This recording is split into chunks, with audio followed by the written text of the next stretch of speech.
Have you noticed bad behavior has become normalized at interscholastic athletic events?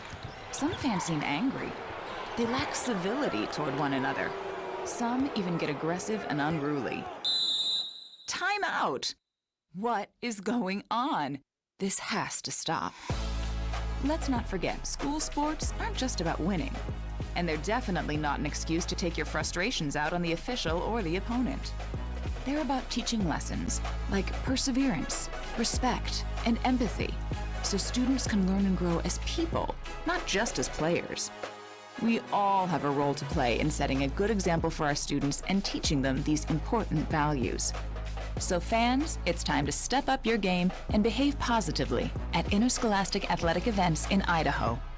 This message presented by the IHSAA and the Idaho Athletic Administrators Association. May I offer you one of our finest selections? Delicious, rich in protein, and locally produced right here in Idaho. Excellent choice, sir. Satisfied viewing customer, aisle 10. Dad's home. I'm home. Did you get the good stuff?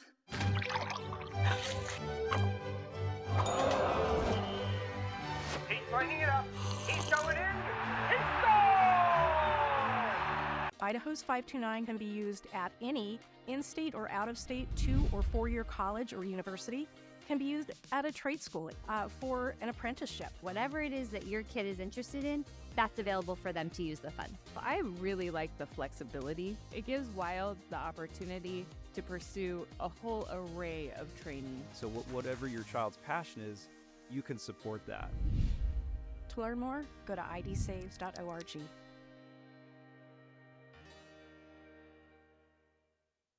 Vaping sucks you in quick, and the more you vape, the harder it is to quit. Not to mention all the chemicals and health problems. That's why thousands of teens are joining My Life, My Quit. Visit mylifemyquit.com or text Start My Quit to 36072.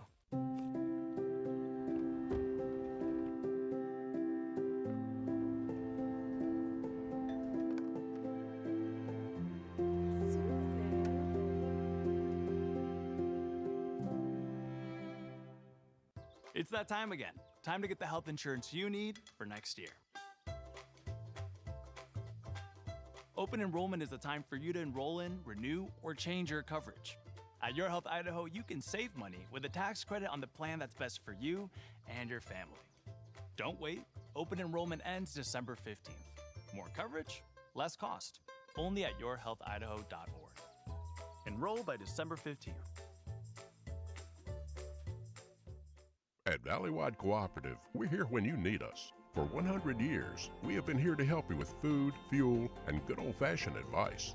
And for us, serving is more than a job, it's a way of life, which is why we pour so much into the communities around us. We've employed hundreds of your neighbors. We take pride in that, and in giving back millions in sponsorships, grants, donations, and scholarships. It's our way of saying thanks. We're Valleywide, and yesterday, today, and tomorrow, we're here for you.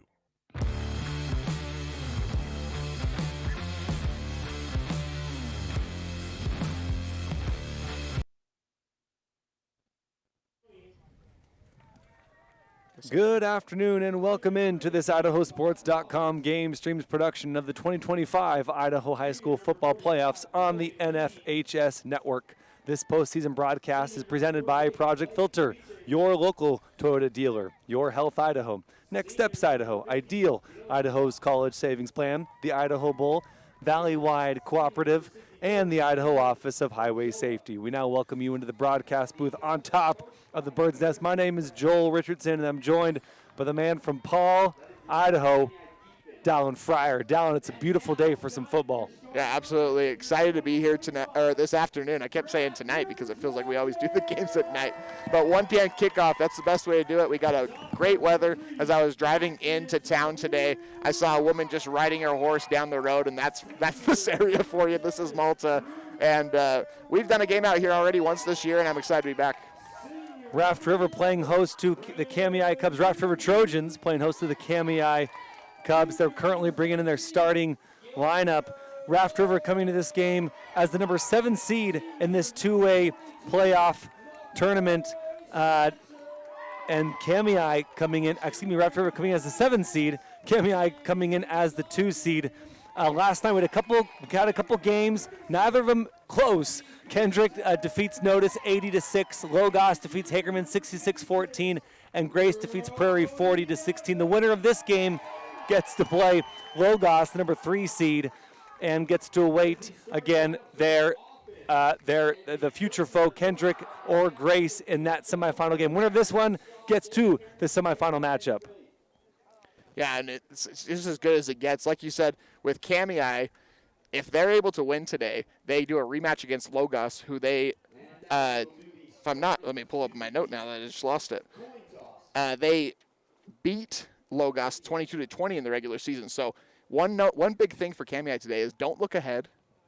Even though, obviously, they're the 2 seed, they had a great season. Only loss was to Kendrick, and they want to be able to get to that point of playing Logos and then playing Kendrick more than likely. But they have to beat Raft River today. And Raft River, they're a team, yes, they're a 7 seed, but they have had a great season. They're a veteran squad, and the vibes are immaculate out here. Yeah, they really are. And coaches said the last 2 weeks they've probably have been their best weeks of preparation, pregame preparation during the week, pregame. They're just feeling really good. Coach Chad Evans in his 7th season. He actually is from Elba, Idaho. He works at the Tech Center in Burley. He has 3 conference titles under his belt with wins this season at Notice, Oakley, Murtaugh, Glens Ferry, Butte County, and Hagerman. Hagerman win made them conference champions. But he said that this season they've started this great tradition, talking about those immaculate vibes of riding for the brand. This is a like you mentioned, small town, but it's ranching in a cattle community, and they look out for each other. They talk about being a family, and they love to. They have this branding iron that they carry out from the best player from practice during the week or maybe from the previous game. He carries the branding iron, and that's a token of pride and of appreciation for that player from the week. They love that tradition here at Raft River. I noticed that the person carrying it out coming into this one tonight was the quarterback, number 22, McCoy Spencer. Spencer is somebody that really can be an electric player. And some games he honestly doesn't have to do a lot because he has such good playmakers around here. And Ruger Ward, Trace Ward, James Dalton, Ren Udy, so many good players out there. But if he is able to impact this game, it'll be on the ground as an effective scrambler, and he has a great arm as well. The game we came, I believe it was pretty windy, and we saw some balls get hung up in the air. And then when it died, he had a long touchdown pass and really can make a difference in this one. From the quarterback position, he also is a great safety as well on defense, and he'll do a lot of great work back there as well. Raft River wins the toss, and they elect to defer, so they'll receive the ball in the second half. Kamiah Kubs to receive the ball in this first half, so we'll get our first look at the players to watch of the Kamiah Kubs. Let's talk about some of those dudes. Lawson Landmark, Everett Oatman, Gavin Schoening, and then Damien Ochoa. All these dudes, Lawson Landmark, the junior quarterback, Everett Oatman, the senior running back, Gavin Schoening, the senior wide receiver, and Damien Ochoa, the junior running back. These guys can play, and they're having phenomenal seasons. Yeah, absolutely. I won't rattle off too many stats right now, but the main thing to know is last week, Everett Oatman, 4 carries, 134 yards, 2 touchdowns, 3 receptions, 57 yards, and a touchdown as well. He is a player to watch tonight, but there's a lot of firepower on this team. Interesting note, though, Kamiah, only 4 players have caught a pass this season from Landmark. And so there will be some players to key on, but 8-man football, really, that's all you need sometimes. And I'm really excited for this one as we approach the kickoff. Yeah, 8-man football for those who aren't familiar. So you got 16 dudes on the field total, and all it takes is maybe 2 big plays, and you're off to the races as the ball is received up at the 10-yard line off the kickoff, and he's tackled at the 20. It's actually going to be a short gain on the kickoff return, really just 9 yards. Good tackling on special teams to start this game for the Raft River Trojans and the Kamiah Kubs. And as we see Lawson Landmark come out with the Kubs offense, one thing I have to point out that I really love is both teams have very large numbers on their uniforms. So we're going to try to shout out as many players as we can throughout this afternoon. And excited to see this Kubs offense that really has been explosive all season at 42 points per game. Landmark in the shotgun. He'll throw to the flat on a little screen pass, and he breaks a tackle, and he is free, crosses the 40, and he's pushed out of bounds at the 44-yard line. Good first down play. Good throw by Lawson Landmark. Yeah, and that was to Everett Oatman. Go ahead. Everett Oatman. He's a player that is, like I mentioned, is one to watch throughout the night. This afternoon. He's had some great games this season, all throughout the season. Last week, obviously, 3 touchdowns. And last week was an Idaho 8-man 3 stars award honorable mention. Really appreciate the 8-man Prepcast and pushes out tons of great social media content, including, those 3 stars. Here's a run from, I think that was the quarterback. We want to make sure from Lawson Landmark, and he likes to run the ball. He's got 70 carries this year, 566 yards total, 6 touchdowns. Great runner and a good arm from Lawson. But they don't throw as much as maybe some other 8-man teams. A lot of running the football, but they like to line up in that shotgun as they do so on this second down. And we got runners jumping. That's going to be 5 yards back. I believe that's false start on Kamiah. It is.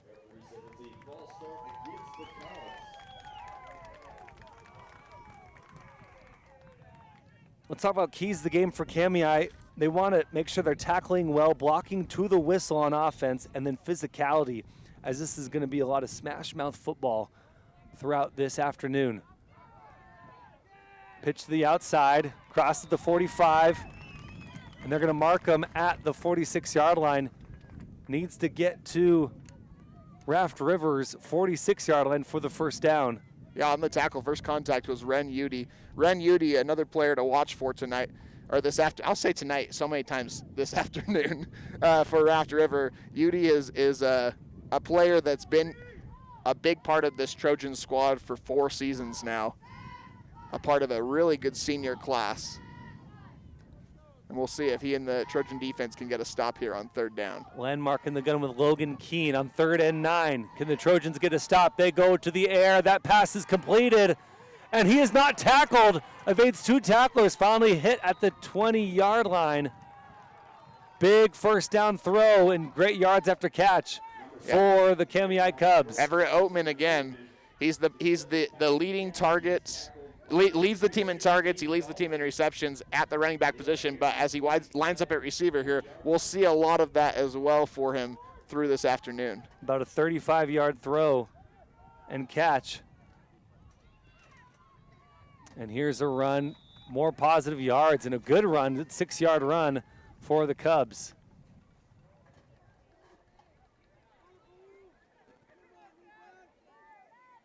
I didn't see who ran that one. It was Landmark again on a read Landmark option. one more time. Yep.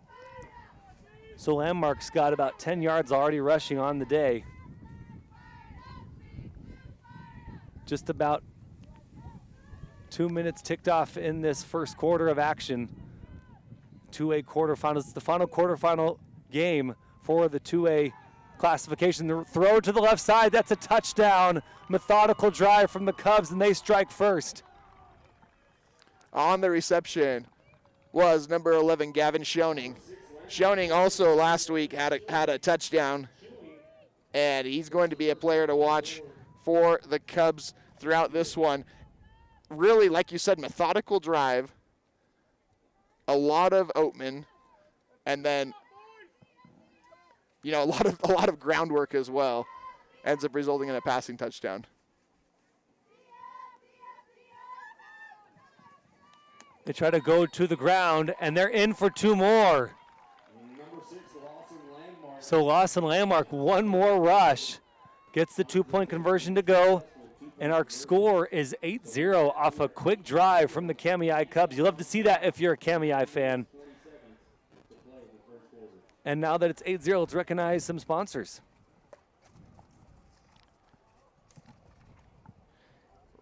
Need top quality bowls? UD Angus Plus has Black Angus, Black Sim Angus, and Super Baldy with private treaty sales available. They are a proud sponsor of the Raft River football team. Call them at 208-244-4184 today. The Bank of Commerce is a proud supporter of all area schools with 17 locations across Idaho and southwest Montana. For local decisions and exceptional service, make the Bank of Commerce your bank of a lifetime. Member FDIC, equal housing lender. Raft River Rural Electric is proud to support Raft River Athletics and wants to wish the Trojans the best of luck at state this year. AMI Supply provides agriculture and industrial equipment and tools for the Burley area. Their friendly staff will help you find the tools you need for any project, and they guarantee you will be satisfied with their service. Call them today at 208-678-4632 or stop in at 719 Overland Avenue in Burley. Go and say hi to my father-in-law, Corey Winnett. Love it. Lawson Landmark with the touchdown throw. That gives him 7 touchdown throws on the season. Hits Schoening, who's got 7 touchdowns, now 8 touchdowns on the season for the 10-yard touchdown. The 2-point conversion is good by Lawson Landmark. 8-0 is your current score with 9:20 remaining as this ball dribbles into the end zone. Now they're going to call it a touchback as that ball went into the end zone. So rough special teams there from Raft River. Yeah, catching a little bit of a break there that the ball wasn't really maintained in possession at all. The rule in high school football, if it gets in the end zone without any possession enabled, then it is a touchback. And they'll start their drive from the same spot Kamiah started their last drive from, right about at the 20. Dallin Fryer dropping the knowledge. Love that down because I thought he had to run that one out, but not much possession there, and so they're able to get it in the touchback. So they start on the 20-yard line and a gain of about 2 on that first down carry. Dalton gets the first touch of the game for the Raft River offense. James Dalton, only a junior, one of the main cogs to this Raft River rushing attack. McCoy Spencer under center for the Trojans offense. Handoff, good left side, good blocking on that left side. Gets to about the 28-yard line and just shy of the first down. That'll bring up a 3rd and short. Yeah, Ruger Ward on the carry. He was a preseason all-state team recipient and really has had a great season as well. Had, I believe, 4 touchdowns in the game that we came here earlier this season. Yeah, that sounds right.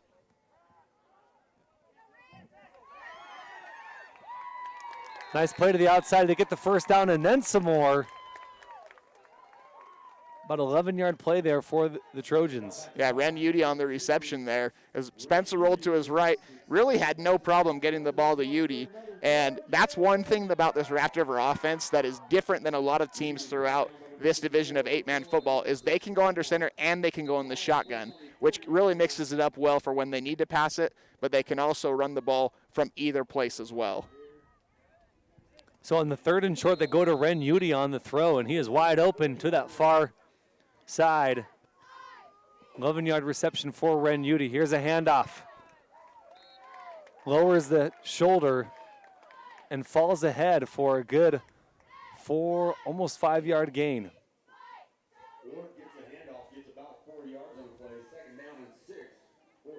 And that was Ruger Ward, who will now take a break.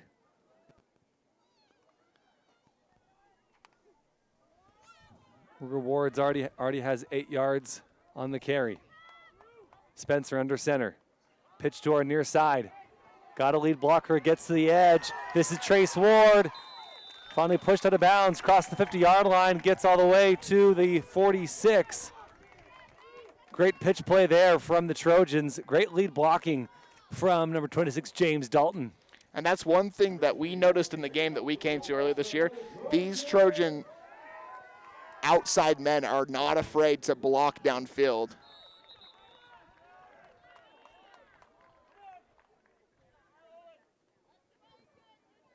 Trace Ward tries to get ahead for a gain, but gets nothing, so that'll bring up 2nd and 10 for the Trojans. Moving the ball decently well so far on their first offensive drive. First offensive drive of the game was from Kamiah Kubs, and they got down the field no problem, mixing in passing and running in that shotgun set. And now Spencer McCoy's in the shotgun. He'll take it himself, trying to evade tacklers, but he's dragged down. Great open field tackle in the backfield by number 64, Damian Ochoa. The dude can run and can tackle. I was going to say, Ochoa, if you look at the roster of this team, his position is OC, which I don't even really know what that is, to be honest.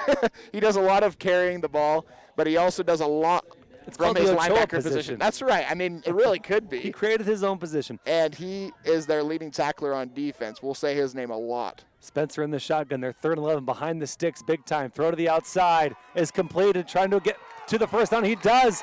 Gets past the sticks. And the throw game is alive and well here at Raft River. Pass completed to Ren Udy. About 11-yard, about 11-yard gain for Udy, maybe 12. As they put the ball down, they do give him the first down. I didn't feel like there was much of a question there, but they did check it just to be sure. Luckily, that play was right on the sideline, so we didn't have to see a measurement all the way across the field. McCoy Spencer now thrown to Ren Udy twice. Ren Udy catching both of those. Here's a handoff as he's dragging tacklers. Trace Ward works hard on that first down run right up the middle. Good for 5 yards for Trace. Yeah, we talked about how Kamiah averages 44 points this season. Raft River, no slouch with 41 per game as well. So this definitely could be a shootout. Two good defensive teams as well. Both teams have had games where they've given up a lot of points as well. Obviously, Kamiah's was to Kendrick, so I don't know if we totally count that one. Definitely. But both teams that can put up a lot of points. Spencer, a little pitch play on the option. 3 tacklers. He's trying to get back to the line of scrimmage. He will not. He'll be dropped for a big loss. Oh, they're going to give him only a 3-yard loss. Thought it was more, maybe 5. A bevy of tacklers coming in to help bring down that pitch play. Yeah, one thing to note with this Trojan squad, they did lose one of their leaders last week in Chase Bowden, and he is one of the best blockers I think I've seen at this level. And that really could make a difference in this game should they have to go to the outside. Spencer goes empty. That ball is intercepted.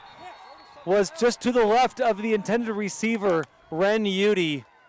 And Ren Udy had his man to the outside, but McCoy Spencer throws it inside, and it's intercepted. Kamiah football. I'll give you one guess who got that interception. His name rhymes with Nokoa. Damian Ochoa doing work on defense, and they'll lean on him again here on offense, no doubt, to start their second drive of the game. First turnover in favor of the Kamiah Kubs. 3rd time that Spencer went to Udy in that drive, and that time Ochoa was ready for it, jumping the pass. 3rd play of the game is an INT. 3rd pass of the game from Spencer is an INT. Here's a quarterback keeper for a loss. Landmark gets the outside, hit hard but stays on his feet. Finally pushed out of bounds by Ren Udy. But still a positive gain for the Kubs. About 4 yards, bring up 2nd and 6. First person making contact there was McCoy Spencer for a little quarterback on quarterback crime there. We see a lot of that in 8-man football, don't we? That's right. You don't always like to see your quarterback lowering his right shoulder, but in this case, that works that way. Kamiah in the white jerseys, the maroon helmets with the maroon stripe, as they'll throw it to the flat, and he's gobbled up. Going to be a loss of, no, they're going to say it's going to be a loss of 2 for Kamiah. Good defensive effort there from Raft River. I like the call by the PA announcer, Zane Bingham and company. I think that's kind of a theme with this Raft River team. When they're able to get to the line of scrimmage, Zane Bingham is normally a big part of that.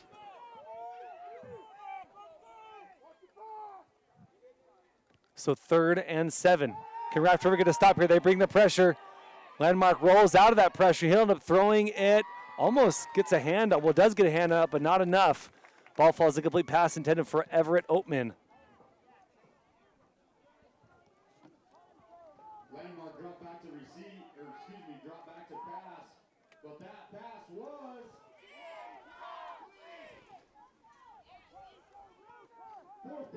So Landmark's 3rd throw of the game falls incomplete. That was Oatman's 3rd look. And so to bring up a 4th and 7 for Kamiah. They're going to punt this one away. Punting it is Everett Oatman. A nice knuckleball punt, received just shy of the 30. Here is Ruger Ward on the carry. There is a flag down. And wonder if this one is coming back off a potential hold by Raft River. With the return.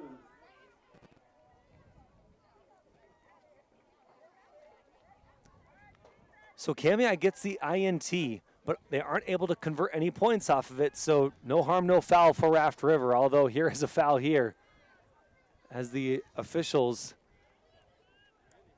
convene a conference to decide the call and the yardage. Oh, it's going to be called against Kamiah, and so a call against Kamiah and a call against Raft River, and they're going to cancel each other out, so we'll start on the 40-yard line. Good field position for Raft River to start their second drive of this game. 3:45 to play in the first quarter. First quarter's rolling along pretty nicely. It is. I was going to say, I wonder if they'll offset each other and have to re-kick this one.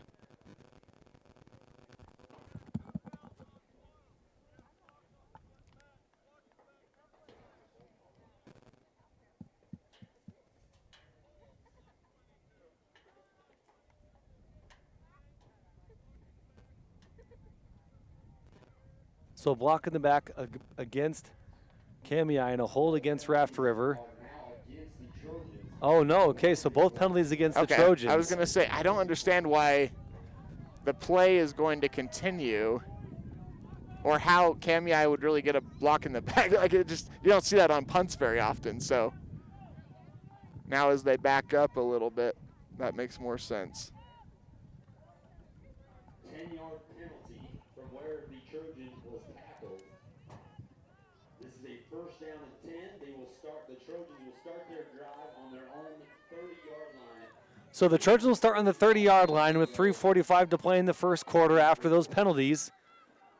And so the decent run is negated by those penalties. Tackled in the backfield, trying to get ahead of those tacklers. Really ends up falling forward, so they're going to get him maybe a half-yard loss.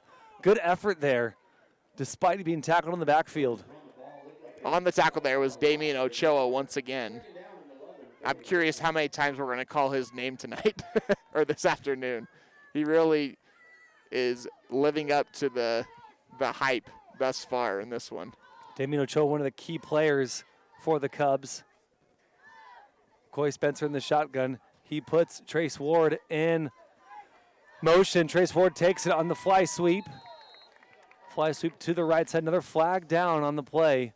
This one probably coming back once again for the Trojans.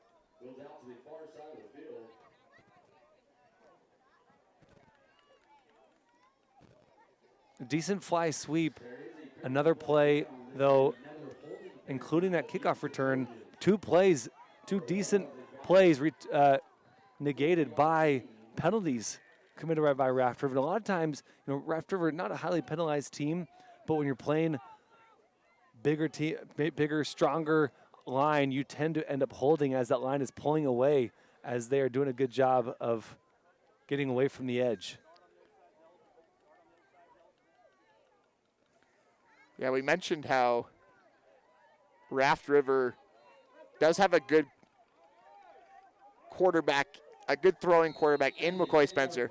However, he doesn't need to throw very often with this team. So as they air it out, we'll see what Spencer has in his arsenal. On the second 21, he's going to take off to the right side. I think this was a design throw, and he does get back to the original line of scrimmage, so gains back those yards, and that'll bring up a 3rd and 10 for the Trojans. Good run there from Spencer. Almost like a counter play. It wasn't an intentional counter play as he went from, as he rolled to his left, saw there was nothing and a lot of defenders, but was able to get something out of nothing there.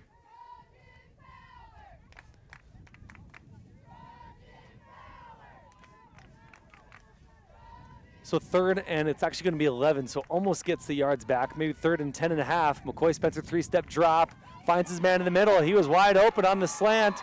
Good stuff there to Daxton Sevier. First down and another 5 yards, maybe 6 yards for Daxton Sevier. Sevier, one of the only Trojans that is not a junior or a senior that gets a lot of playing time on this team. Comes up big there for the first down catch. Another throw, this time to a wide open number 20, Trace Ward. No, excuse me, that's 26. James Dalton, excuse me, on this near side. And James Dalton left wide open down the sideline, and he gets great yards after catch. So 2 long throws from Spencer, 1 to Sevier and 1 to Dalton for 2 first downs in a row. And a little bit of hurry-up offense these last couple plays for the Trojans.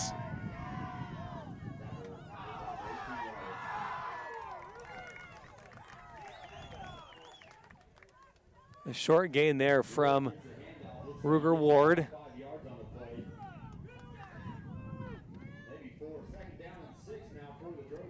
So 2nd and 6 for the Trojans. Also a good tackle right there from number 18, Todd Roberts.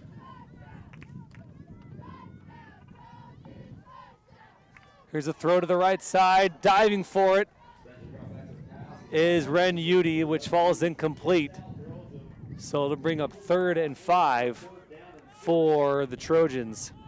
2 big passing plays, 1 to Sevier, 1 to Dalton, 14 and 20 respectively. And McCoy Spencer showing his arm out this first quarter. I think it had to have been something in the game plan, because I've done a couple of Raft River games over the years, and I haven't seen them throw this much in a quarter before. Right, no doubt. And it's not like it's a blowout right now or anything trying to catch up. It's in the game plan. A high snap and has to jump on it, unfortunately. McCoy Spencer does. And I saw in the pregame they bobbled 1 snap, and I wondered how that might affect, if that would show up during the game, and sure enough it does. A bobbled snap on the shotgun, and with that they lose a few yards, and it's going to be 4th and 8. And Raft River obviously going to go for it here. Not many 2-man teams, 8-man, 2A or 1A teams have a field goal kicker. So on a 4th and 8, Raft River down 8. Going for it here, empty backfield. 3 wide and trips. Rolls to his right, looking for space. Finds a man open, trying to get to that first down marker, but he's going to be short, well short of the first down, about 4 yards short. But pass completed to Ren Udy. Not enough, and Kubs will take over on downs. Logan Keene, the first person I saw pop up from the pile, so we'll give him the tackle on that as well. Good awareness by the Kamiah defense. You could see they were not afraid to give Udy that under route, because they knew they could tackle him. Good open field tackling by the Kubs keeps the score 8-0 as we near the end of this first quarter. The defense of the Kubs forced 4 turnovers last week in their win, and their team strength is playing hard every play. We saw that on that 4th down play. Kept everything in front of them, like you said, Dallin, and they got the turnover on downs. Long field pass down, and he was wide open down the near seam. Falls out of his hands, and he can't believe it. Everett Oatman, the intended receiver who bobbled that pass. He was gone, Dallin. I don't think anybody who has followed Kamiah this year is as surprised as Everett Oatman was, but they are also shocked at the jump. He does not do that very often. Really good throw by Landmark there. And that could have led to a 2-score lead for Kamiah heading into the second quarter.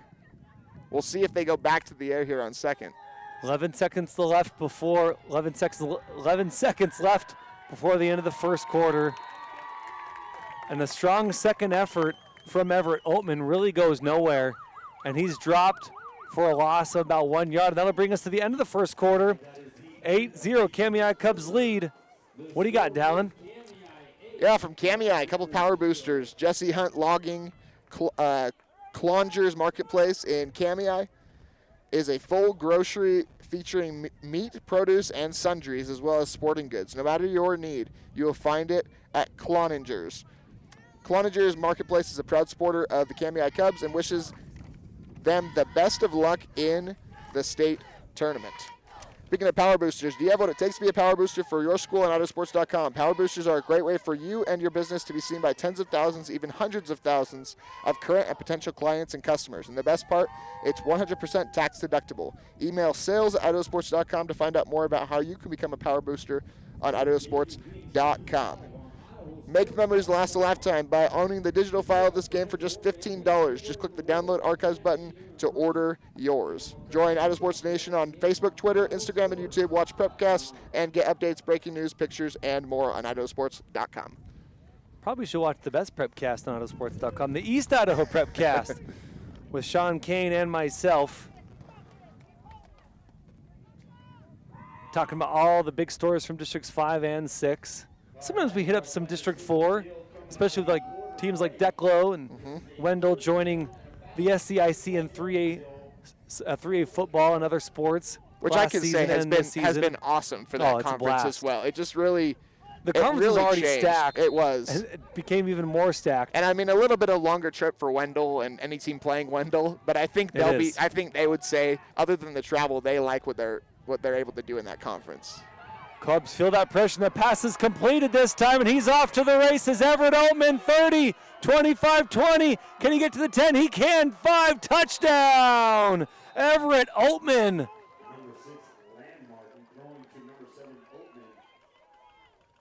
From about the 15-yard line, Everett Oatman takes it to the house.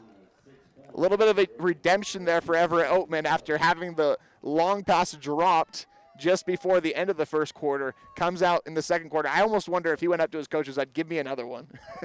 And he does so there, getting his first touchdown of the afternoon.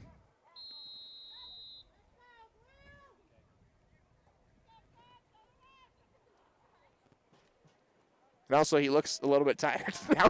I saw his head go down a little bit as the play call was coming in, but jogs out to his spot at the top of the screen. An 85-yard touchdown run from Oatman. And here's a quick slant. No, more 2 points.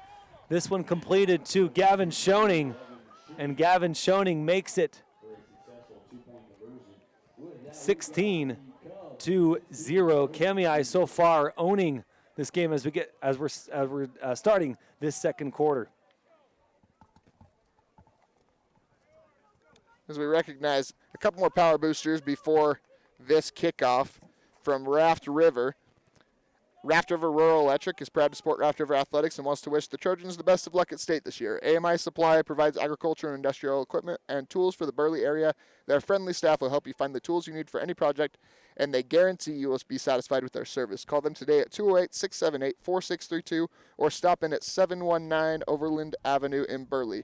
Need top quality bulls? UD Angus Plus has Black Angus, Black Sim Angus, and Super Baldy with private treaty sales available. They are a proud sponsor of the Raft River football team. Call them today at 208-244-4184. The Bank of Commerce is a proud supporter of all area schools with 17 locations across Idaho and southwest Montana. For local decisions and exceptional service, make the Bank of Commerce your bank of a lifetime. Member FDIC, equal housing lender. Scoring summary for you. Schoening with a 10-yard touchdown catch. 2-point conversion was good. That was with 9:20 to play in the first quarter. And then with just 6 seconds ticked off the clock, Oatman goes 85 yards for the long touchdown catch. Really, it was about a 20-yard catch and another 60 yards, 65 yards for the touchdown. Maybe 15-yard and 65 yards for the touchdown. Great stuff from Lawson Landmark to Mr. Oatman of the Kubs. Raft River will take it out to about the 25-yard line, and Raft River needs something here on this drive, Dallin. Yeah, I mean, they've had a good drive last drive. They really did. It just ended up not working out. That fumbled snap on third down really killed that momentum because I think there was good blocking ahead of McCoy Spencer. But they know they can put together a good drive. It looks like we have an illegal formation. Or maybe a little bit of a, he called it, he did an illegal formation. I think it's more of an offsides on the kicking team. So we are going to have a re-kick here. Kamiah will go back 5 yards here. This was a player that was across the line before the kicker kicked it. There's a 5-yard penalty against the Kubs, so this will back them up 5 yards. They will now kick off from their own 35 yards. So far, as far as my stats are accurate, which they're okay, Lawson Landmark's got, he's got 6 attempts and he's 4 for 6 on the day. Yeah, really accurate, and really has had some good accuracy even on the incomplete passes as well.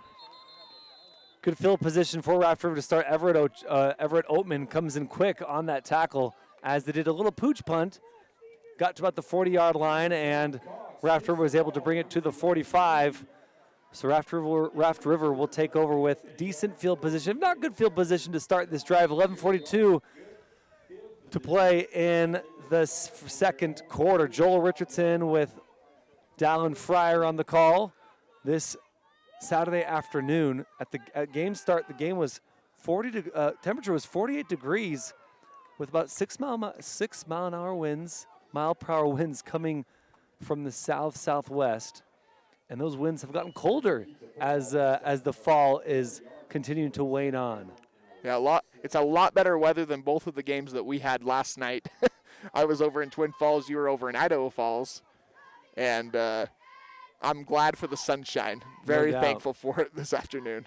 I mean, in my case, we were inside the booth, so yeah, you definitely got the worst of those two. But it is getting colder here in Idaho. Magic Valley today for this one. A short gain of about 3 yards for Trace Ward.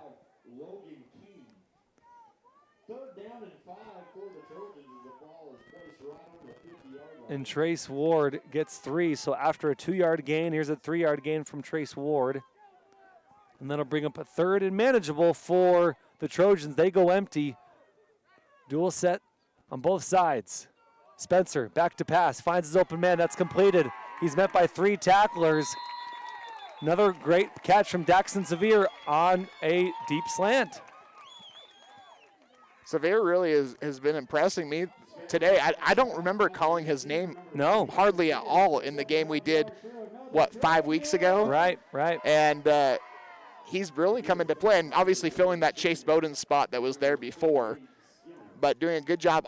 Has really just been open all afternoon thus far. Daxton Severe, only a sophomore, but a tall sophomore at that. Getting close to that 6 foot. A long throw, sprinting to that ball, and that's a one-handed catch. Phenomenal catch by Ren Udy, showing the sophomore Severe what is up. Yeah, Udy the senior, he's obviously the top target in the passing game for McCoy Spencer. They've been playing catch for a few years now, and great catch by him. Snap goes over Spencer's head. He's trying to make something of it. Finds his way back to the original line of scrimmage.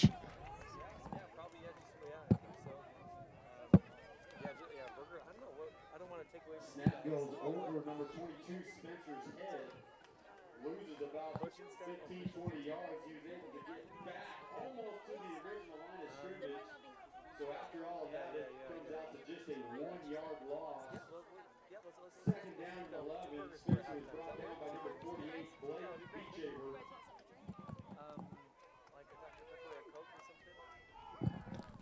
You have a Coke Zero, I'll take it. Thank Dallin for calling that one as we were getting our food order from Raft River here. A throw to the short slant on this near side is completed to number 11, Ren Udy.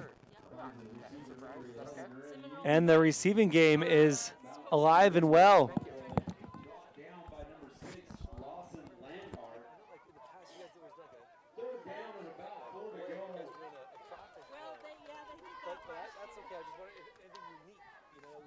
Spencer in the shotgun by himself. Going to go right to the end zone. Touchdown, Ruger Ward.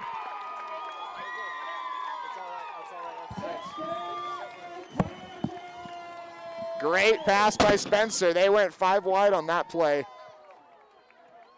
And Ward was wide open up the slot. Easy touchdown for the Trojans.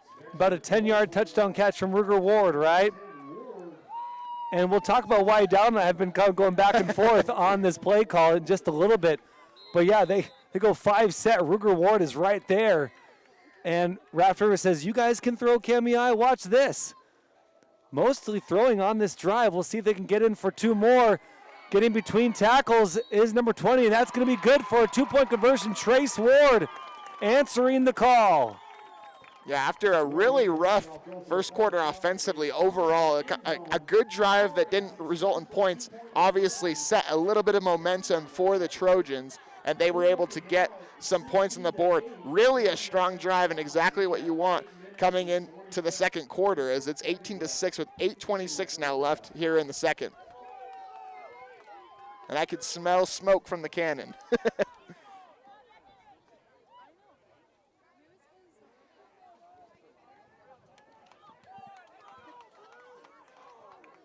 Yeah, that is a potent smell there. I was going to say, we've heard the cannon many, many times. The game we did earlier this year, I believe Raft River scored 60. It was in the 60s. I think it was 66 points. And we heard the cannon a lot. We smelled the cannon. That's the most potent the cannon has smelled this season. Right. For us, at least. Phenomenal drive from Raft River. I probably used phenomenal too loosely, but it really was a great drive from Raft River. Moving the football nicely, going from about the 40, 45-yard line off that pooch kick. And that's where they started, and they ended in the end zone. So about a 55-yard drive, and that ball is going to go out of bounds off the onside kick. Raft River hoping that Kamiah would pick it up, maybe fumble the kickoff, but instead Kamiah will have decent field position to start their drive. But Raft River finally does answer on offense. 16-8 is your current score with 8:24 to play before halftime. And Dallin, we got a little food order from the Raft River concessions. They were coming up here asking for, for our food order, burgers, fries, drinks, cinnamon rolls. In the past, they've sometimes had a crawfish boil going on. And I asked her, is there anything unique that you guys are selling? And she said, at this point, we're just trying to get rid of our food. And so we got a couple burgers coming our way, fries, cinnamon rolls, a couple drinks. Good time here at Raft River. Want to thank them for all their hospitality. A.D. Spaeth hooking us up here today. Kamiah's quarterback will take it himself. Lawson Landmark pushing a tackler. Finally pushed out of bounds after a gain of 5 for Lawson on the rush. Yeah, trucked Ruger Ward there. And that's not an easy task to do. Lawson Landmark, he is one of those quarterbacks that just looks comfortable. He's one of those people that when you look at him, you're like, he plays quarterback. And you can tell. He looks like a quarterback. He plays like a quarterback. But obviously lowering his shoulder a little bit on the run as well. Not afraid to dish out the pain. Lawson Landmark, only a junior, but very comfortable in the pocket. He continues to drop back, pointing to his receivers to head off. He'll take it himself, and he will go out of bounds. He's pushed out of bounds. That may have been a flag there as he had stepped out of bounds and then the extra push. But no call there by the officials, and we play on. And he really just got back to the line of scrimmage, so that's going to bring up a 3rd and 5 for Kamiah. Can Raft River hold and get this ball back? But, of course, in 8-man football, usually 4-down territory. Yeah, the possession that Raft River was able to get a stop on Kamiah, the one possession thus far, they did exactly this formula. It was a short gain on first down, and then on second down, they got a good stop. So we'll see what the 3rd down play call is for the Cubs. Player goes to the flat. It's going to be a screen play, and there's going to be a hold. That one is coming back probably. Pushed out of bounds. Screen pass to number 18, Todd Roberts, but we will await the call from the officials, and sure enough, it's a hold. We'll redo this 3rd down. Instead of 3rd and 5, now a 3rd and long, 15 to be exact, for the Cubs. And not many times have the Cubs been behind the sticks this afternoon, but they are going to be on this play. I can't recall one, actually. And so first time then. Yeah, this is going to be interesting to see because obviously they want to get the ball to Everett Oatman. Schoning's an option here as well. Oatman's been the deep threat, but will we see the same strategy from Kamiah as we saw, or from Raft River as we saw from Kamiah earlier? And we got a timeout called. Timeout called by Kamiah, and they're going to probably got to look at that defensive set, and they're going to reset and see what they can do on offense. Make the memories last a lifetime by owning the digital game file of this game for just $15. Just click the Download Archives button to order yours during this game. And are you interested in joining the team here at IdahoSports.com? We are always on the lookout for talented people that want to get involved in what we do. Salespeople, producers, camera operators, writers, photographers, even broadcasters. Come join myself and Dallin Fryer. Email editor@IdahoSports.com to find out more. And Idaho Sports, as you heard, we do a lot more than just broadcasting. Continue checking back to the website for updated scores, schedules, standings, polls, action photo galleries, and written content from every corner of the state. So 3rd and long for the Kamiah Kubs. What do you draw up here, Dallin? It's hard because it's on the fringe of being like you said, it's 4-down territory before. Now it's kind of not. So they can, if they can even get the ball back to the original line of scrimmage before the holding and make it a 4th and 5, I think that's kind of where you're looking. Obviously, you'll have a deep threat. Oatman's single at the bottom of your screen by himself. We'll see if they look his way. 2 blockers and 2 defensive linemen, but they're going to get to the quarterback. He ends up throwing the ball up to Oatman. Ball falls incomplete. Good pressure, good coverage. Oatman was the intended receiver, but great coverage from Daxton Severe, who's been balling out this game. Yeah, Daxton Severe and Trace Ward, I think they knew where the ball was going, and they made sure that Ward was kind of on top and Severe was on bottom. They made sure there was nowhere for Oatman to catch that. And honestly, not a bad throw by Landmark, making sure it wasn't going to be intercepted or anything. It was in a place only Oatman could catch it. But good defensive play leading to the punt here. Oatman was unable to haul in that pass, but he will be the punter on this play. We got a false start called against Kamiah. So advantage Raft River on this drive, and momentum Raft River, I would say, is swinging into the Raft River favor. One thing that we didn't mention before the broadcast was Kamiah did play last week, and they made a long trip here to Malta today. Raft River had a bye last week, so maybe that first quarter, Raft River kind of getting their footing a little bit, and we're starting to see the momentum turn from what looked like it was in total favor of Kamiah. A sideways punt is clicked at the 30-yard line. Ball falls on the ground. Kamiah jumps on it, and it's Kamiah football. And I spoke too soon. That's called the broadcaster's curse. And as I didn't catch who collected that football, but as he was falling down, the ball is punched out, and that is the second turnover caused by Kamiah. Again, 4 turnovers last week caused by Kamiah in their win. Yeah, and really just uncharacteristic from Ruger Ward.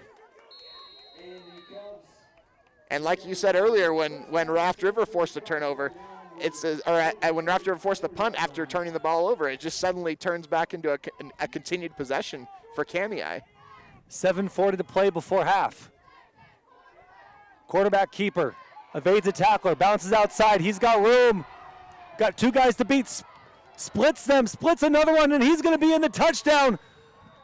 Lawson Landmark goes the distance, but there is a flag down. Laundry on the field at about the 37-yard line, and that is a block in the back, and that's why Landmark was able to get free off that. I think that was that second effort I guess we'll call it second level, when he really broke free for the long gain, and he's going to go 10 yards back for the block in the back.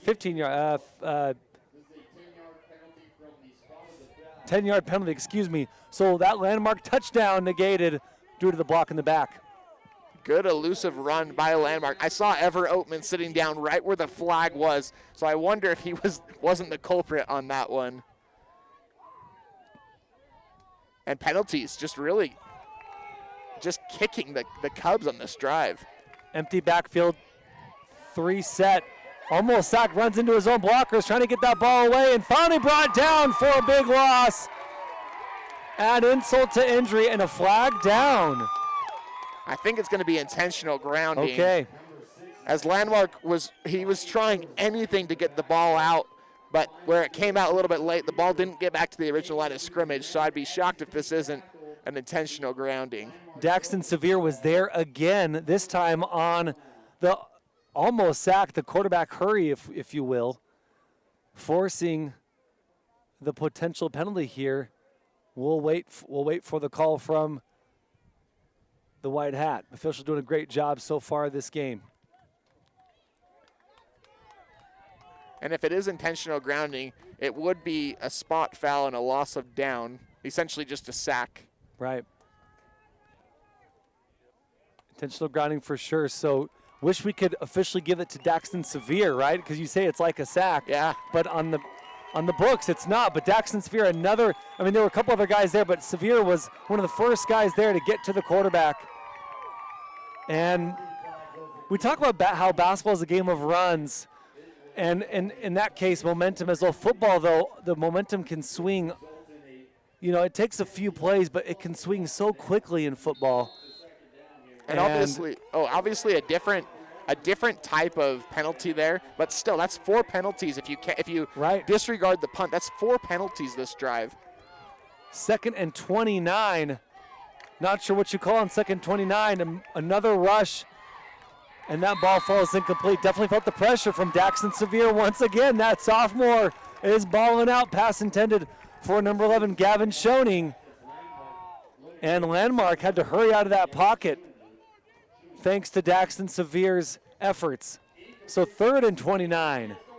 And really what you want here in 3rd and 29 is maybe get a few extra yards, maybe even 10 yards, because, getting to 29 is virtually impossible. You wonder if they might go for a big throw here to Everett Oatman, But really, what do you call on 3rd and 29? Nothing. With how good of field position as they had after that after the fumble. Right. Now they're right back to where they were where they punted from. And they're going to run the ball. Here's Landmark. Really nowhere to go. And just trying to make sure they can secure the football with 6:50 to play, and they'll likely punt this one away. Yeah, what you don't want in 3rd and 29 is throwing an interception or fumbling that pigskin. So on the 41-yard line, Everett Oatman back to punt. Well, and especially with how good of a punter Oatman is. He's not just kicking it and hoping it goes somewhere. He knows where it's going. And we'll see if he's able to get a good one here, and it looks like it is. Good punt. Ruger Ward is there on the punt return, and he's slammed at the 40-yard line. But a good return from Ruger, and with 6:35 remaining before half, Trojans have plenty of time to tie up this game. The wind picks up a little bit as well. I can't tell which direction it's going because of the flag is right in front of a shed, so I can't see the flag very well. But it seems like it's going across wind direction. I think it's going towards where Raft River is currently, so not much help from the wind in the passing game during this drive, as I see your papers starting to fly a little bit. Yeah, and I think because my papers flew, north to south, I think the wind is coming now a little bit from the northwest, which is more characteristic for a late fall coming into, I guess, mid-fall as we approach wintertime here in Idaho. And that's a 4-yard run. I didn't catch the runner there, Dallin. Was that Ward again? I believe it was. So 4-yard run from Ward makes it 2nd and 6, 5:51 to play. A little delayed handoff. Trace Ward looking for some air. And Trace Ward gets the handoff. really just gets back to the line of scrimmage. That's going to be a timeout called. Timeout called by Raft River. That's their first of the half. Each team have 2 timeouts left. What do you got, Dallin? Power boosters from Kamiah. Jesse Hunt Logging. Cloninger's Marketplace in Kamiah is a full grocery featuring meat, produce, and sundries, as well as sporting goods. No matter your need, you will find it at Cloninger's. Cloninger's Marketplace is a proud supporter of the Kamiah Kubs and wishes them the best of luck in the state tournament. Do you have what it takes to be a power booster for your school on IdahoSports.com? Share your devotion to your school and advertise your business at the same time by becoming a power booster. You get a large clickable display banner on every team page for your school and a clickable link with your business name on every broadcast we do for your school during the regular season and the state tournaments. Power Boosters are a great way for you and your business to be seen by tens of thousands, even hundreds of thousands of current and potential clients and customers. And the best part, it is 100% tax deductible. Becoming a Power Booster is fast and easy. Just email sales@IdahoSports.com, and within 24 hours, your business can be proudly seen on your favorite school's teams, schedules, rosters, and conference standings. Multi-school discounts are available. Again, email sales@IdahoSports.com to find out more about how you can become a Power Booster on IdahoSports.com. Join the IdahoSports.com team as a Power Booster. Get your company a lot of looks. 3rd and 6. Let's see what Raft River can show us here. They'll go down the left seam, and that ball falls incomplete. Too far for intended receiver 26, James Dalton. James Dalton had a few steps on his defender, but McCoy Spencer couldn't hit Dalton on the open throw.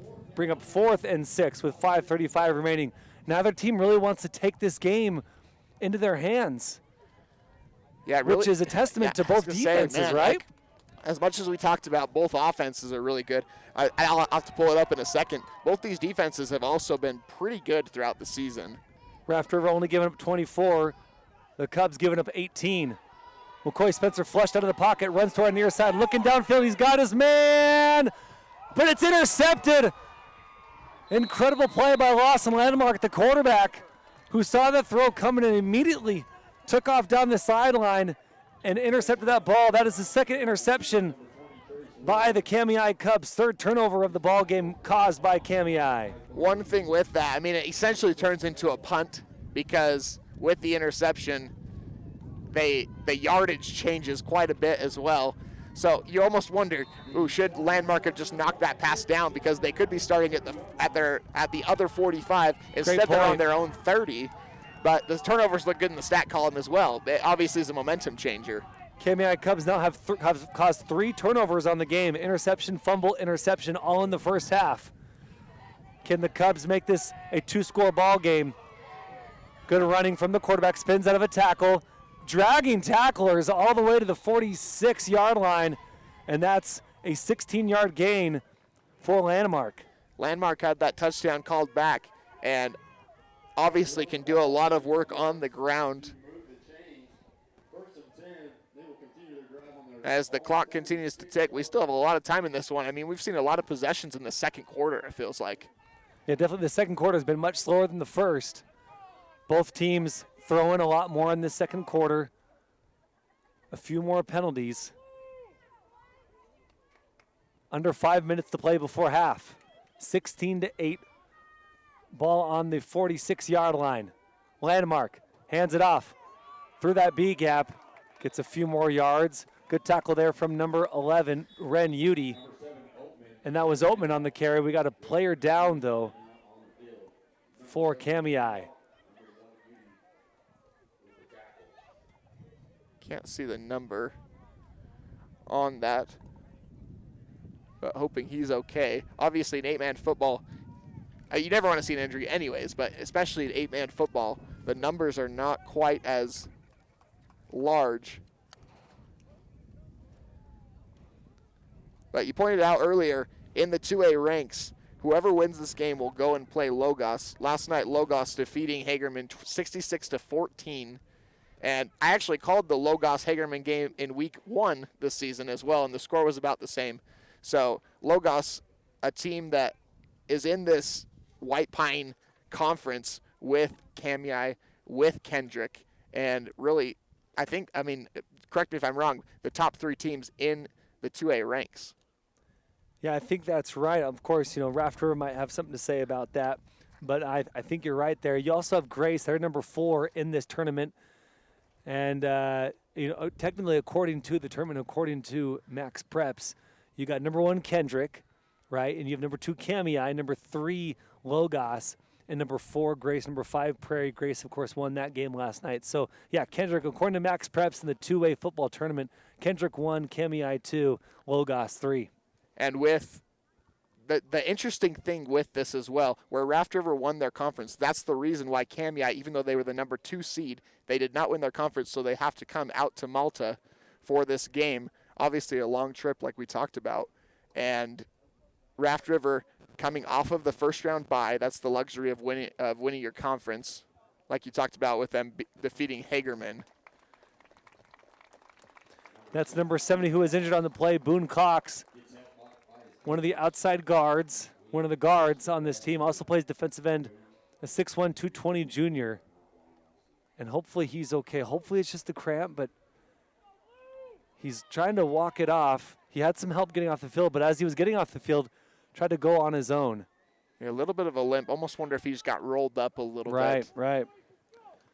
Obviously, linemen typically tape and brace as much as possible because you just never know when a runner is going to get underneath you or a tackle behind is going to be coming underneath your leg as well. So hoping for the best for him. So Cox is out. He'll get subbed out. And Landmark has 2 receivers at the bottom, 1 in the slot. And that ball is on the ground. Landmark picks it up, though. Feeling the pressure, and it comes. Throws that ball up, and that ball falls incomplete. But on the push, we have a PI.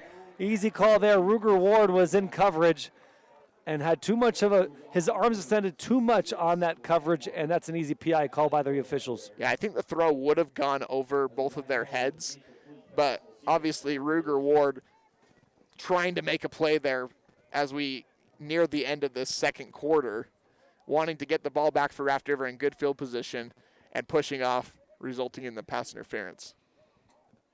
During that PI, I was looking at the fans here from Kamiah, and a handful out there in the stands, but then a handful right here on the track, watching on their feet. But with Kamiah being so far away from North Idaho, pretty good turnout, I would say, from the Kamiah Kubs 2A community. Oh yeah, absolutely, and we can't always tell who is supporting which team in the trucks and the cars on the side. Right, Damian Ochoa, long 15-yard gain from number 64, who plays linebacker, junior 5'7", 165. And almost looks bigger than 165. Good 15-yard run from Ochoa. And he's going to take it again. This time gets right side after breaking a couple early tackles. And Damian Ochoa getting back to where he started in that first quarter. Number 64, Ochoa with the handoff gets another first down, and then is brought down by number 20, Trace Ward.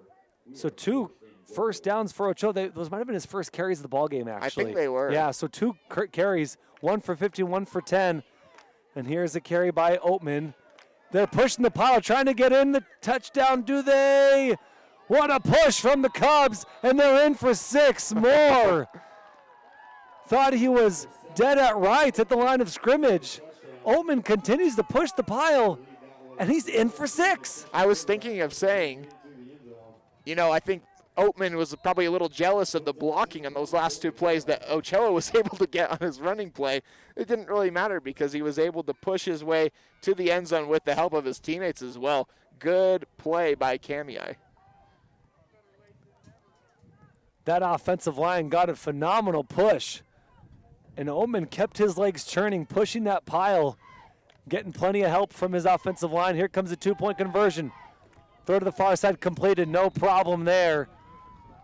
Good job by Landmark and Schoening for the 2-point conversion. Score 24-8 with 3:15 remaining before half. That was actually the same exact play that they ran the last 2-point conversion. The only difference, this time Schoening went out instead of in. Obviously the target on that 2-point conversion. From Raft River, Power Boosters, need top quality bowls, UD Angus Plus as Black Angus, Black Sim Angus, and Super Baldy with private treaty sales available. They are a proud sponsor of the Raft River football team. Call them at 208-244-4184 today. The Bank of Commerce is a proud supporter of all area schools with 17 locations across Idaho and southwest Montana. For local decisions and exceptional service, make the Bank of Commerce your bank of a lifetime. Member FDIC, equal housing lender. Raft River Rural Electric is proud to support Raft River Athletics and wants to wish the Trojans the best of luck at state this year. AMI Supply provides agriculture and industrial equipment and tools for the Burley area. Their friendly staff will help you find the tools you need for any project, and they guarantee you will be satisfied with their service. Call them today at 208-678-4632 or stop in at 719 Overland Avenue in Burley. with 3:15 to play before half. Kamiah gets a couple nice runs from Ochoa, and then Oatman forces his will along with his offensive line for the 10-yard touchdown run. The 2-point conversion is good. And we mentioned, another team wants to take this game into their hands. Kamiah said, watch this, broadcasters. And it's 24-8. Kamiah leads. 2-score game for the Cubs. Feeling good as the number 2 team in this tournament. Kick received at the 21-yard line. Decides to split direction. Here's a good opportunity for Jackson Bowden. And he's finally thrown down shy of the 40-yard line. Good job by Jackson Bowden. Really had nowhere to go on the near side, so he took off to the opposite end.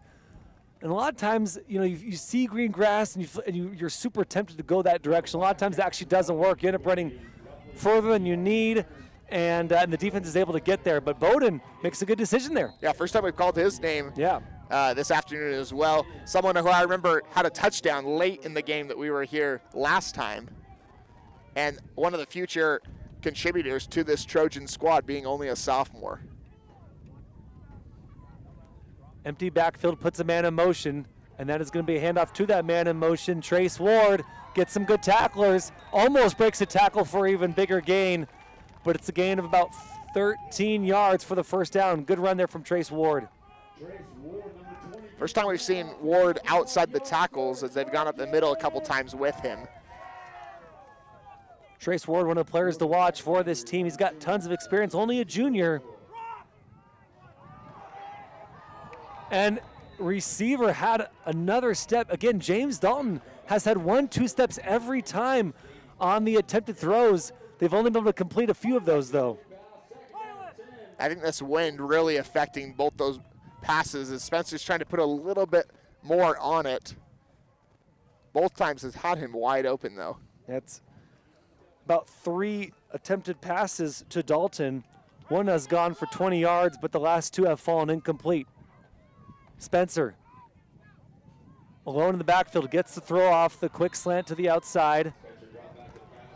Passes to Ruger Ward, completed. So it'll bring up 3rd and 7.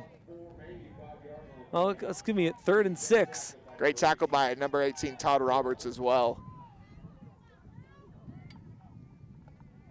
Quarterback keeper. Tries to hit that B gap, but nothing going. That'll bring up a 4th and manageable. And we got a timeout called by Raft River after the Ruger Ward catch and the McCoy Spencer quarterback keeper. What do you got over there, Dallin? Oh, this wind continues to take my papers.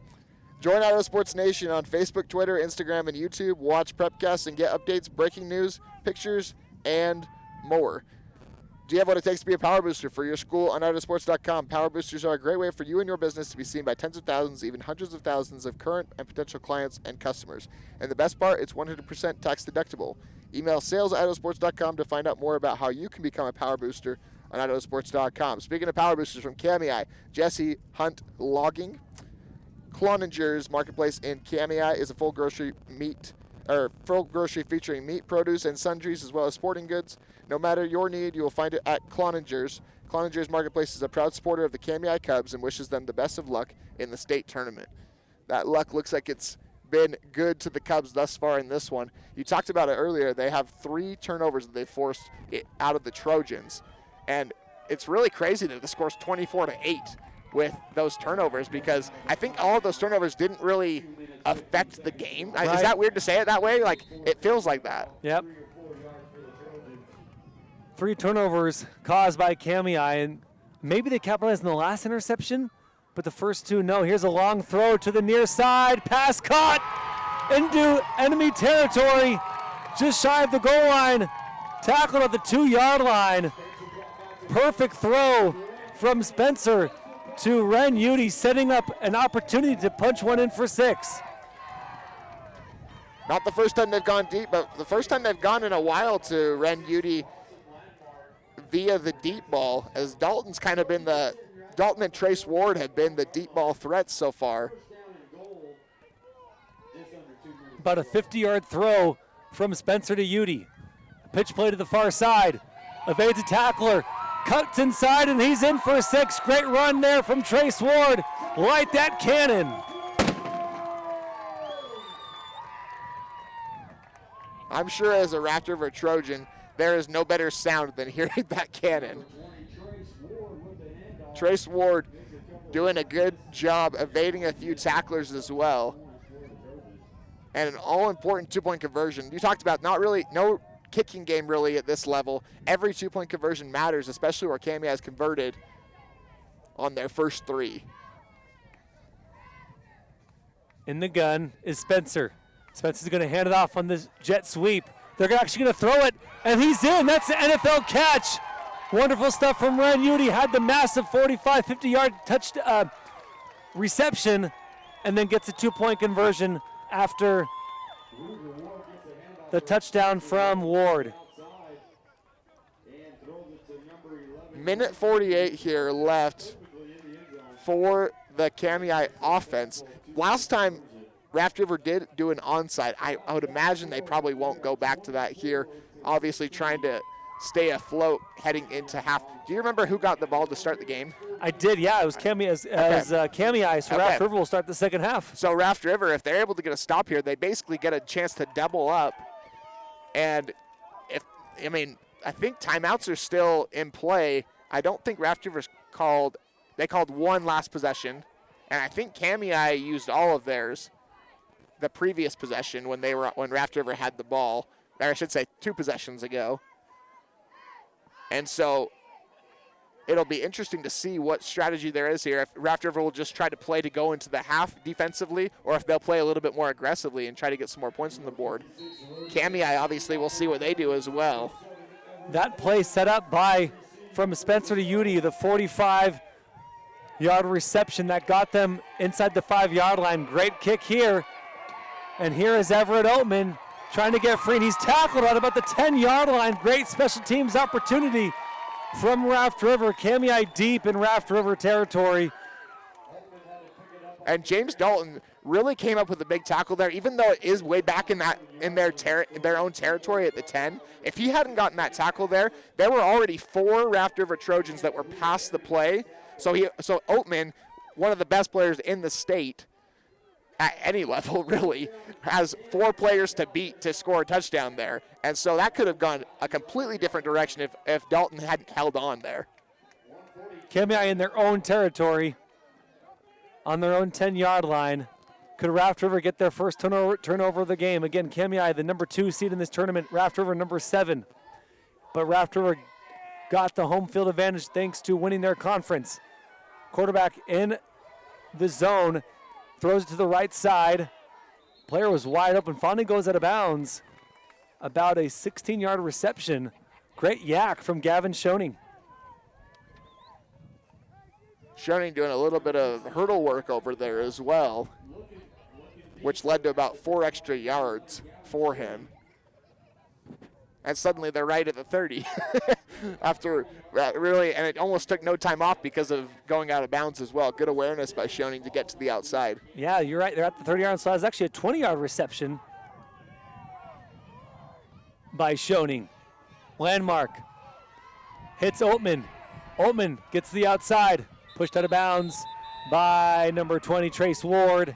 Another first down here from the Kamiah throwing squad. And Kamiah showing their card here that they know possessions cannot be taken for granted. They need to put more points on the board heading into half. Another 20-yard reception, this time by Oatman. Landmark throwing it all over the field in this first half. Both times this drive, they've had a deep threat and an under threat, and they've gone to the under threat.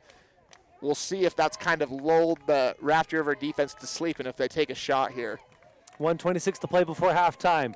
8-point ball game in the 2A quarterfinals. Landmark rolls to his right off the bootleg, and he's going to take it himself.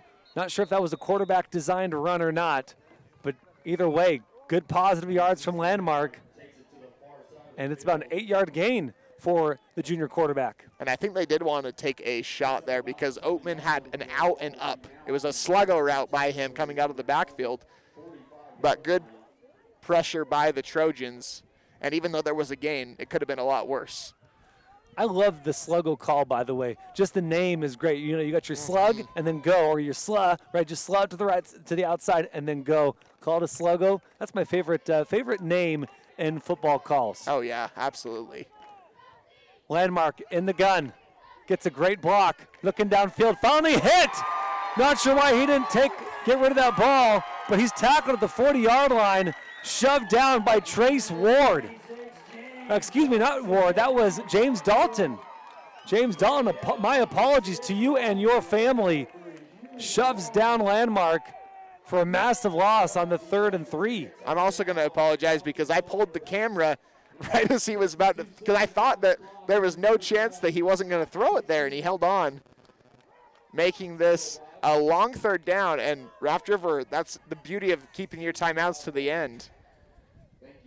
As it really, I mean, if they're not able to get a first down or much of yardage here, they're probably going to have to punt. I don't know if that was their 2nd or 3rd timeout. I think it was their 2nd one, though, I if think I'm not mistaken. Yeah, because they called one. That was called by Raft River, right? Correct. Okay, Yep. so Raft River has one timeout remaining.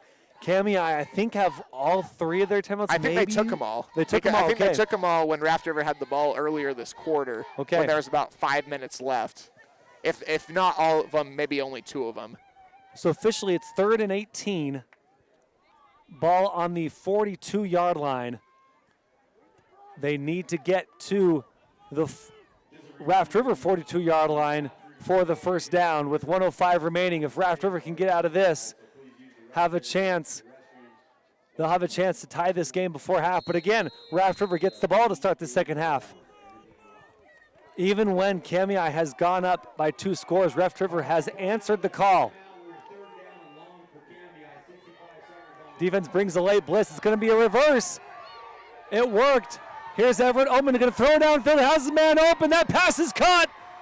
Gavin Schoening tackled just outside the 10-yard line. Some trickery from Kamiah for the big first down. I noticed when looking at Oatman's stats, I don't have it exactly in front of me, but I believe he has 3, maybe 4 touchdown passes this year. And so as he went into motion, or as he came across the formation there, I thought, oh, is he going to throw it? Sure enough. Here's a run to the left side. Gavin Schoening, that's a 45-yard reception from Oatman. So we got to get Oatman on the stats. Great throw by Oatman.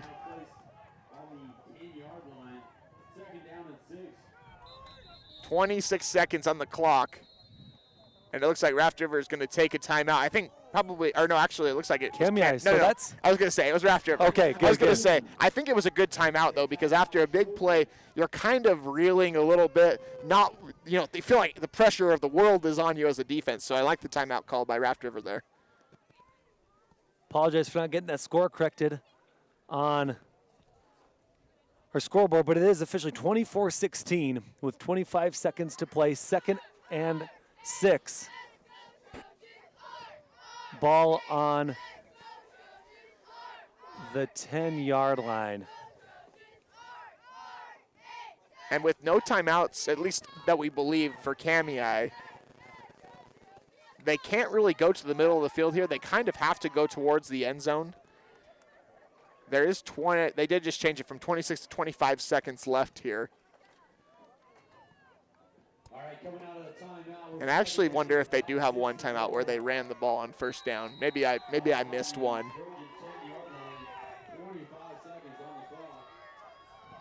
Here we go. Landmark in the gun. Throw to the screen play to the near flat, and he gets a great block.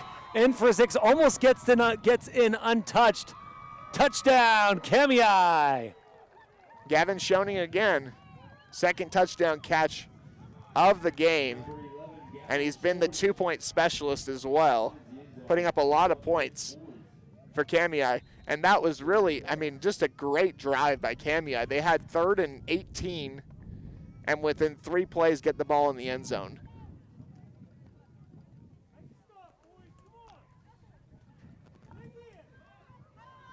So the 2-point conversion attempt is forthwith.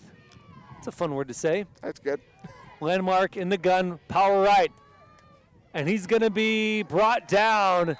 That 2-point conversion is no good. And the way that 2-point conversions have been going, that is an interesting play. Raft River can go in with their heads held a little bit high despite giving up that touchdown. Now they're only down 14. Down and 14. That is a massive Absolutely. difference. Getting the ball coming out of the second half. And, I mean, there's 20 seconds left. I assume nothing too crazy will happen, but you never know. Never know. Something crazy could happen here. But getting the ball, starting the second half, and both times that they've gone down 2 scores, that's when Raft River has put points on the board. And so a lot to think about at halftime for both teams. Like you said, I'm really surprised they didn't go to Schoening there on the 2-point conversion because he really hasn't had much resistance on either of those attempts. But maybe just trying to change it up a little bit, keep them guessing for the future of the game. Obviously, 30 points in the first half is not rare in 8-man football either. No doubt. Yeah, and like you said, Schoening, he's got receptions of 10, 20, 41, and 10 on the day. And 2 of those receptions have been touchdowns. Schoening balling out, vying for that coveted IdahoSports.com player of the game that we will award after this one is over.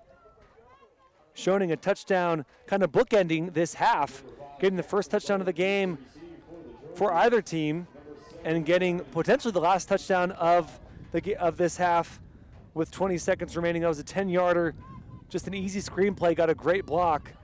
And I think that block was from Everett Oman on that outside. And Kamiah will kick off from the 40-yard line.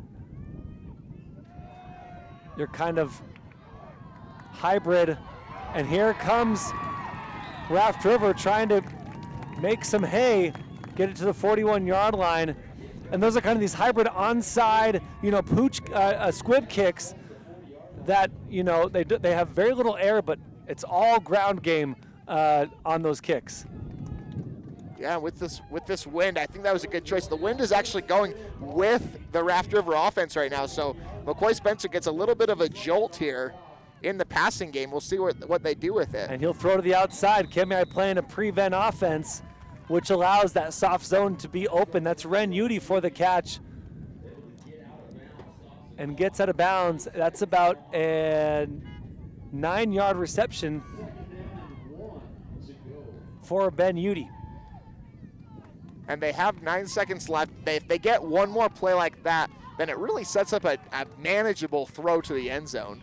Even from here, I think Spencer could get it there. Spencer's going to go to the outside once again. Ren Udy was open, but it was on his near shoulder, and Ren Udy turned too late. So a couple mistakes there, but only 2 seconds ticked off the clock. 3rd and 1, though, so they have obviously the 4-down territory. So expect 2 plays here if they don't convert on this 3rd and 1, but only 7 seconds. They really only have 2 more plays, I think. Yeah, no timeouts left. The only option is exactly what they just barely did. I think they'll probably do it again. Spencer, empty backfield. 3 seconds on the clock, 2-1. This will be the final play of the half, and it's completed to Ren Udy, but he's tackled well short of the goal line, and that'll bring us to halftime. Score 30 Cubs, Raft River 16. We'll recognize some sponsors and be right back for a bit of a halftime show. You're watching this IdahoSports.com GameStreams production of the 2025 Idaho High School Football Playoffs on the NFHS Network.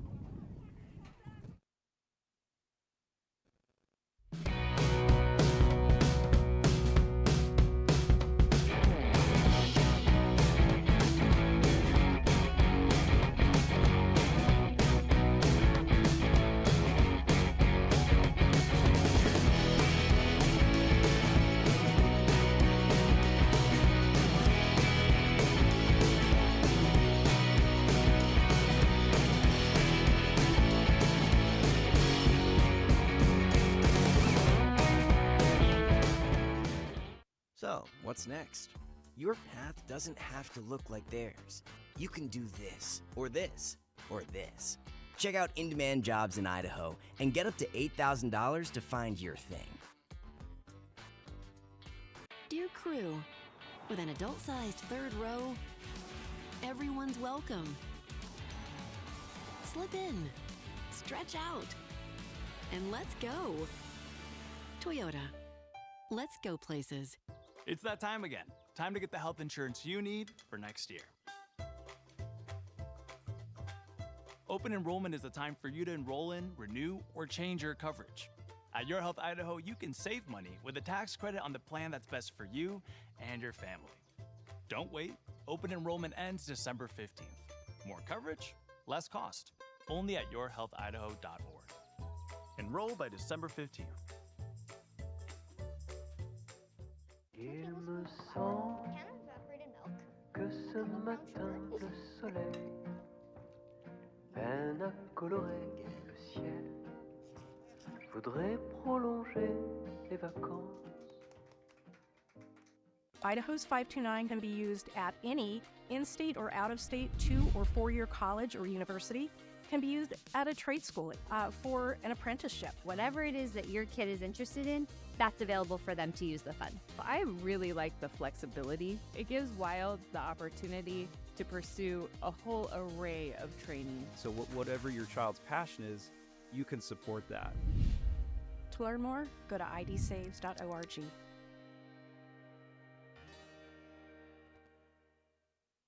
Vaping sucks you in quick, and the more you vape, the harder it is to quit. Not to mention all the chemicals and health problems. That's why thousands of teens are joining My Life, My Quit.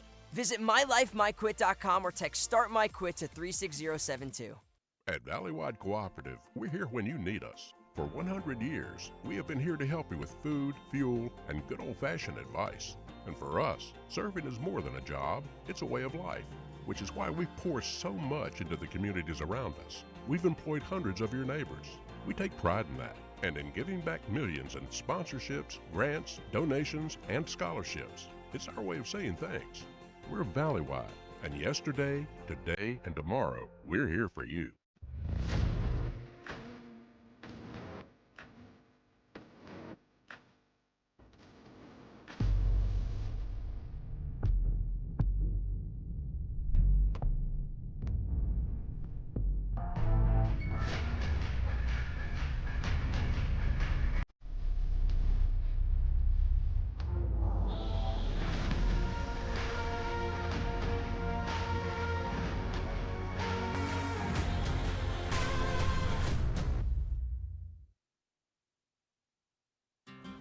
Dear Friday, we've got power tailgates to power game days. And a trailer backup guide. That's the champ of the ramp. Toyota trucks. Toyota. Let's go places. Every time that we get in the car, number 1, buckle up. Number 2, no phones. And number 3, pay attention to your surroundings. If I got in the car with my friends, I would definitely tell them to put their seatbelts on. I want to be able to get back home safely.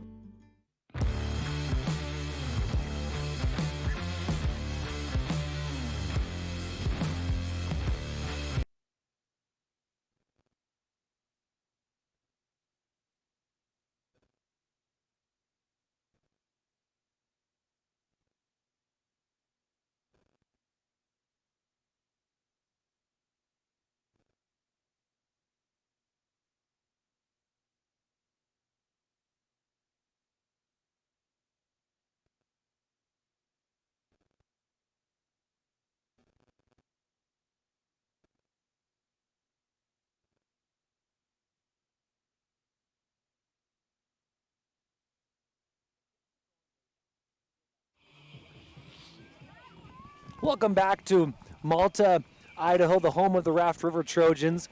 This is an IdahoSports.com GameStreams production of the 2A 2025 Idaho High School Football Playoffs on the NFHS Network.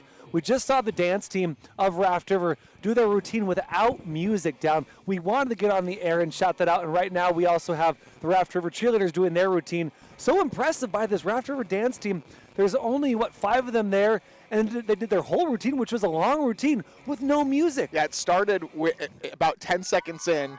and If then that. it died. Yeah. And my wife was a dancer. She danced locally here, but then she danced to ISU. So I've became a dance husband while I was in college. So I respect a good dance performance, and they really killed it. That was impressive, and I also liked the support. I heard the fans counting the steps with them. I saw the cheerleaders doing it as well, so that was pretty cool. And the dancers were also counting their steps, which is really good, because you never know, the music might die, one of your players might go down. You keep doing the routine, and now they're getting some love from the cheer team, from the cheer coach, both teams supporting each other. You love to see that.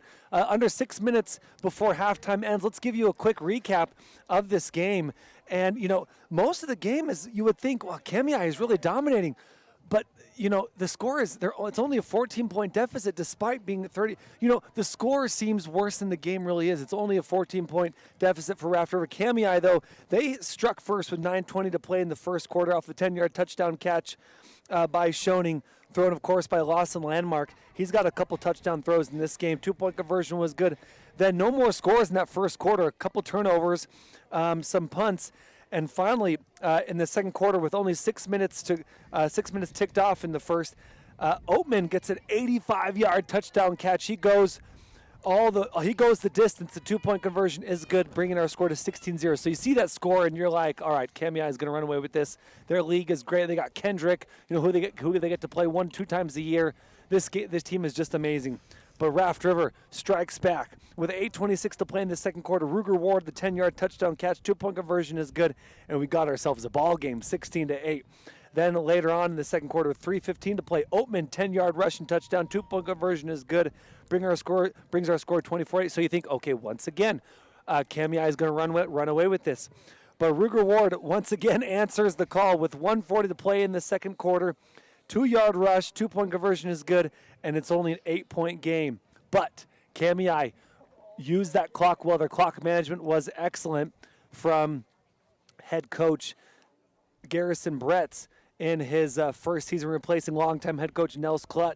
And with 20 seconds remaining, Schoening, it was really a three-play drive. Schoening finishes that drive off with a 10-yard touchdown catch. The 2-point conversion was no good. So despite being up, they're up 30-16, but it's only a 2-possession ball game. Yeah, and Raft River gets the ball coming into the second half as well. Like I mentioned before the half, both times that Kamiah has gone up 2 scores, that has been when Raft River has put points on the board. Obviously, that's something I'm sure Kamiah is aware of as well, something that they're going to be talking about at half as we start to see some of the coaches and the players come out from the half.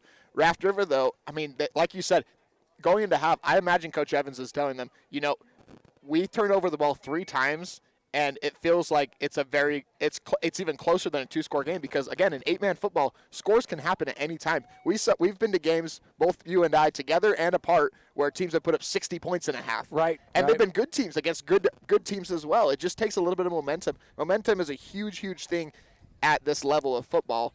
And I don't know about you, I'm stoked for the second half. Yeah, likewise. And I'm also stoked for the food we have behind us, Dallin. Chelsea from the Raft River Booster Club football family came up and asked for our order. They had cinnamon rolls, fries, mixture of steak fries, curly fries, and then a little bit shoestring fries, if you will. Burgers, I already mentioned, and cinnamon rolls. No crawdad boil this time. They were all done with that, and a couple of Coke products. So took our order and brought up in a box, and we got everything we need for the second half. Should be an entertaining second half with some great food. So under 3 minutes before the second half will start. We'll take a quick break, and we'll be right back. Stay with us. Vaping sucks you in quick, and the more you vape, the harder it is to quit. Not to mention all the chemicals and health problems. That's why thousands of teens are joining My Life, My Quit. Visit mylifemyquit.com or text Start My Quit to 360. Dear Savvy, who says you can't have it all?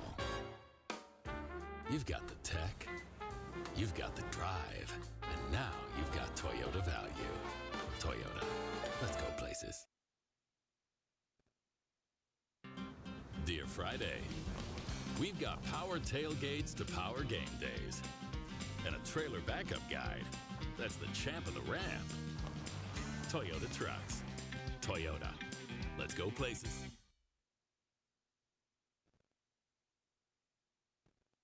It's that time again. Time to get the health insurance you need for next year. Open enrollment is the time for you to enroll in, renew, or change your coverage. At Your Health Idaho, you can save money with a tax credit on the plan that's best for you and your family. Don't wait. Open enrollment ends December 15th. More coverage, less cost. Only at yourhealthidaho.org. Enroll by December 15th.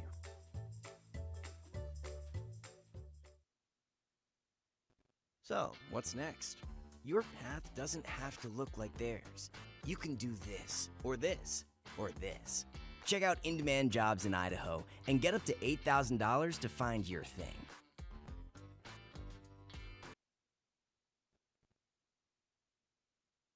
Once again, we have contributed to your ideal college savings program.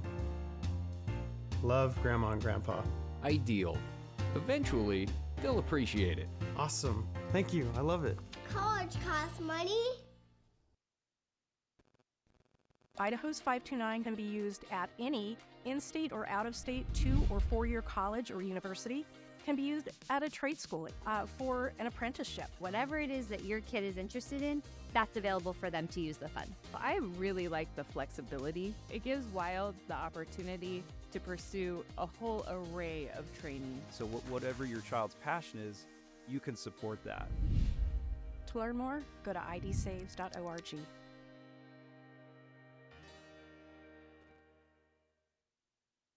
Okay, listen up. Right now, teens in Idaho have a higher than normal percentage of fatal car crashes. We're 2.6 times more likely to be in a crash. Why? Data shows we're not buckling up, not driving sober, speeding, and getting distracted by that little device we love to hate. So what are we gonna do about it? It's time to buckle up, drive sober, slow down, and put our dang phone down. I mean, duh. Join the movement. Search Shift Idaho Teen to learn more. Every time that we get in the car, number 1, buckle up. Number 2, no phones. And number 3, pay attention to your surroundings. If I got in the car with my friends, I would definitely tell them to put their seatbelts on. I want to be able to get back home safely.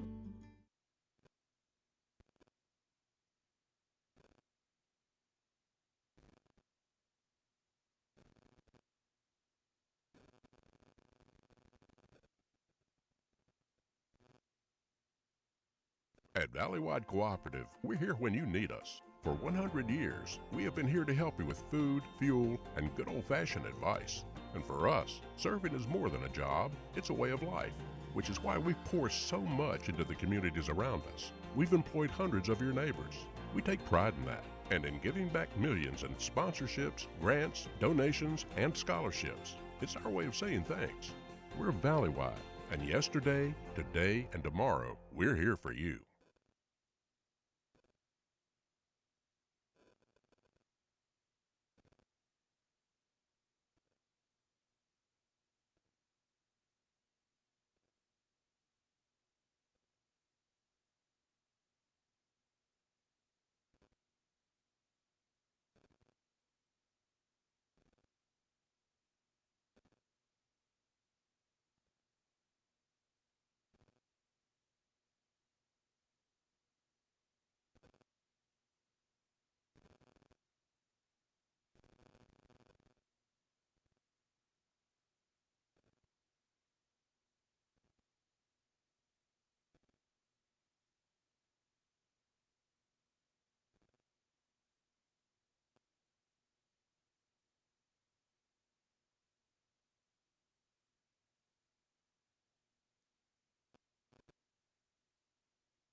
Number 7 open to kick off. Here we go. Welcome to the second half of this two-way quarterfinals matchup. Kamiah, Raft River, number 2, Kubs, number 7, Trojans. Trojans get the ball to start the second half, and they start at about the 5-yard line on this kickoff return. Nowhere really to go. Gets only to the 15, so a 10-yard kickoff return for the Trojans.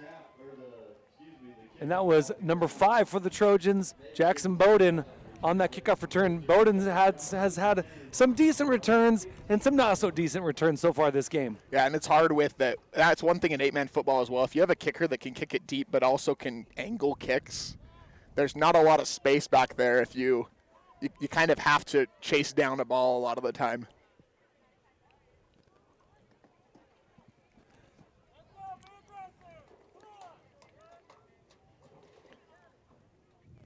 One thing I heard from the Raft River locker room as they were coming out, they said finish. And I think that is a big key to the second half for the Trojans. Hand up to the far side, Trace Ward trying to find the edge. Good run from Trace Ward to start this offensive possession, and it's about a 9-yard gain for Trace Ward off the pitch and run. One thing that the Trojans didn't really have much of in the first half was a good running game. They had, 4 or 5 yard runs here and there. They had a couple they got stood up. At points they had gone 12.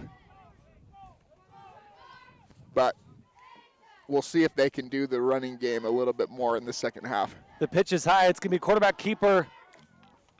Good run there from McCoy Spencer. Gets the first down.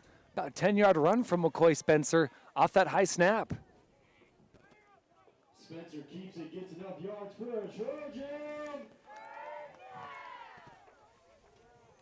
And brings his offense to the 35-yard line. So a 1st and 10 with just about a minute ticked off in the second half. McCoy Spencer, handoff. This is Ruger Ward. And Ruger Ward is fast, tries to cut inside, make a man miss, but he's tackled at the 40-yard line. 5-yard gain for Ruger Ward on that first down carry.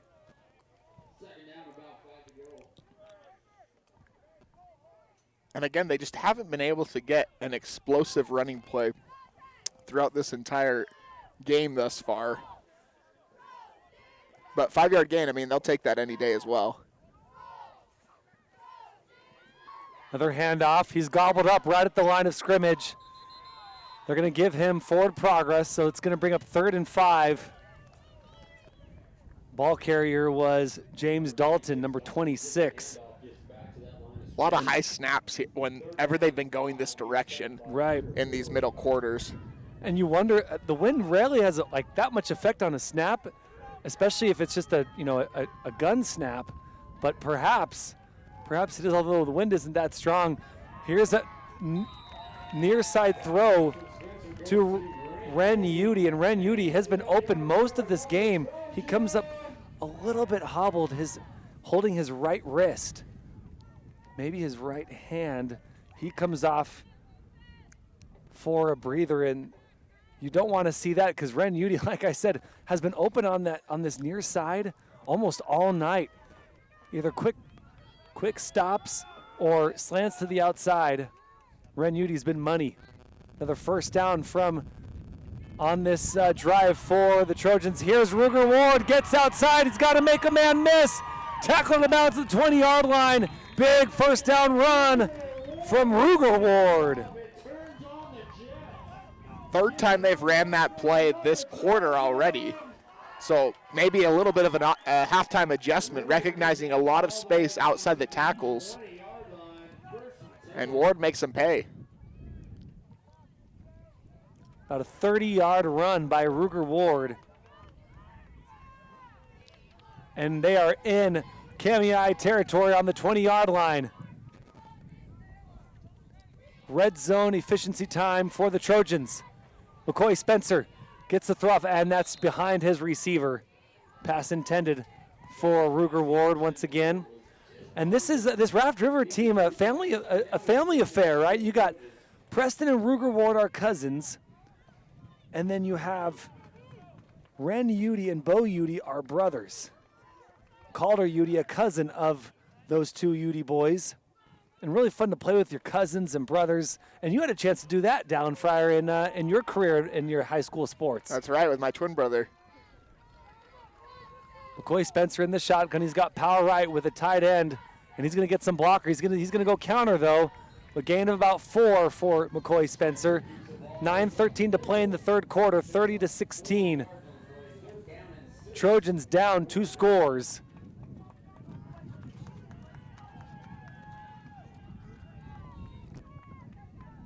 So third and a long 5, we'll say 6 for the Trojans. Again, this is the final 2A quarterfinals game. Logos, Grace, Kendrick all move on. And we'll do some playoff talk at our next break in regards to 2A football. 8:41 and counting before the end of the third quarter. Pass outside is incomplete. Tried to one-hand that. McCoy Spencer passed it just a little bit wide for James Dalton, the intended receiver.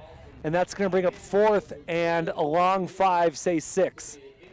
I did see Ren Udy go back onto the field. He was on the field for that last play as well, so that's a good sign for Trojan fans. Into the game is Ruger Ward. Out is James Dalton. A lot of playmakers on the field here. Udy's kind of been the target on these situations thus far. But obviously, Trace and Ruger both have a touchdown thus far in this game. I think it's too early to say this is the possession, the play of the game right here, but it's a critical one for the Trojans as they're down 2 scores. Spencer gets the pressure on the edge, throws it up, and that's incomplete. Pass intended for who else but Ren Udy, but really that pass wasn't close to Udy, and they turn over the ball on downs. Kamiah Kubs take over. Another stop by Kamiah Kubs. That's 3 turnovers caused by Kamiah Kubs, and I want to say 2 fourth down stops as well. So 5 turnovers in essence. I think that was one of those cases where Spencer thought Udy was going to be open, and then right when he turned, he had already started his throwing motion. So he was ready to throw it, but there were 3 defenders there. That's where you see the airmail a little bit as well. Kamiah, really good possession to finish the first half, scoring in only 4 plays in in 6 plays from a very tough position. Landmark hands it off to Damian Ochoa.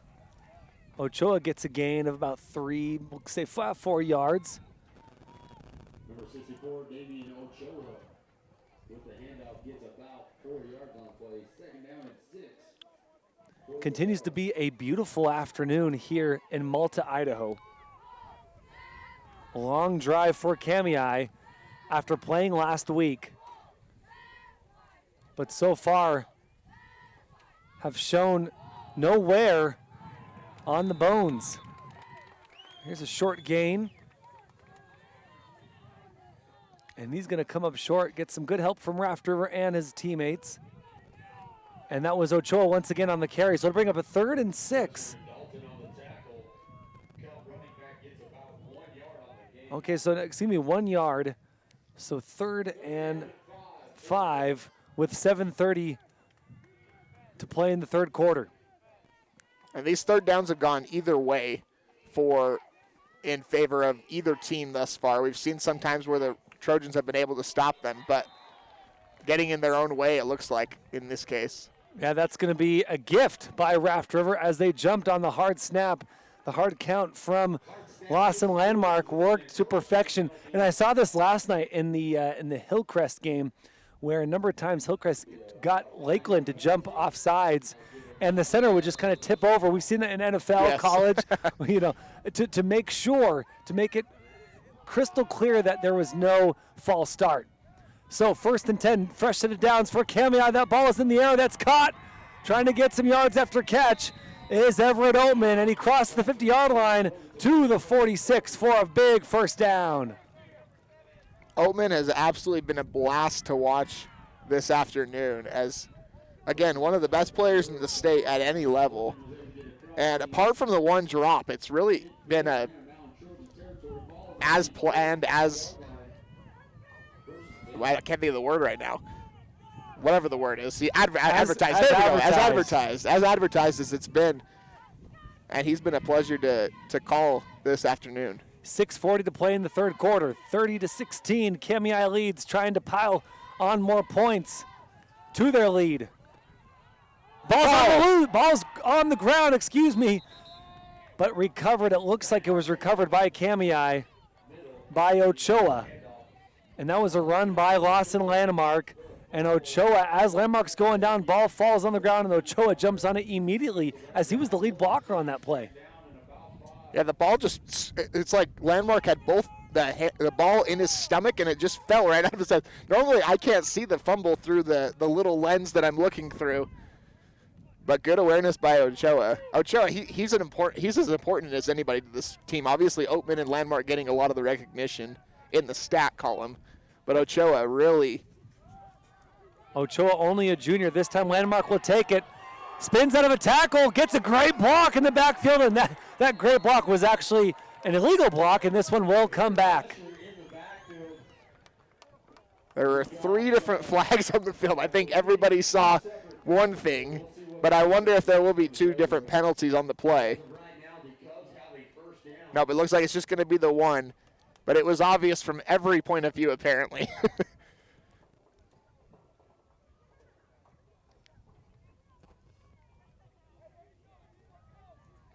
So they'll go 15 yards from scrimmage. No, excuse me, from the spot of the foul, which is why they're now on the 49-yard line, 49.5-yard line to be exact. Penalty goes against the Cubs. This is a block in the back foul. So block in the back. So 2nd and 15 with 5:50 to play in the third quarter. Kamiah doing a good job of keeping the ball in their hands, keeping it out of Raft Rivers, out of the hands of the Raft River offense. Landmark rolls to his right, throws downfield. He wants it all completed. 10-5. Everett Oatman, touchdown. Every time that there's been a play that went against Kamiah, whether it was a bad snap, whether it was a big sack, it feels like they've always gone right back to Everett Oatman deep. And I mean, if it ain't broke, don't fix it, right? 100% Everett Oatman, the 51-yard touchdown reception as he went really essentially down the seam, floated a little bit to the middle on the catch as that ball was coming in right in the breadbasket. Landmark, another touchdown throw for the junior quarterback. Different formation this time with trips to the top. Quarterback's going to take it himself, and he's in almost untouched. Just had to break one tackle, and the 2-point conversion is good. And Kamiah now up 38-16 with 5:41 to play in the third quarter. 5 minutes, 41 seconds left in the third quarter. Kamiah on top. Take this opportunity to shout out our couple power boosters. First from Kamiah, Jesse Hunt Logging and Cloninger's Marketplace in Kamiah. It is a full grocery featuring meat, produce, and sundries as well as sporting goods. No matter your need, you will find it at Cloninger's. Cloninger's Marketplace is a proud supporter of the Kamiah Kubs and wishes them the best of luck at the state tournament.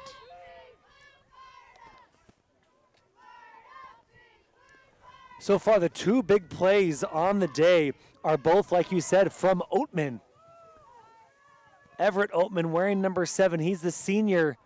He's listed as a wide receiver and linebacker, also listed as 5'10", 160. And he's been using all of that 5'10" frame to both catch and take off on those big plays. Oatman in the second quarter had an 85-yard touchdown catch. This one, a 51-yard touchdown reception. 2-point conversion is good by Lawson Landmark. And this final score, your current score is 38-16. Oatman also handling the kicking duties today. Has done a good job when they have needed to punt, and then he's done a good job on the kickoffs as well. Speaking of which, an end-over-end kick. Bounces to the 10-yard line. Cutting inside.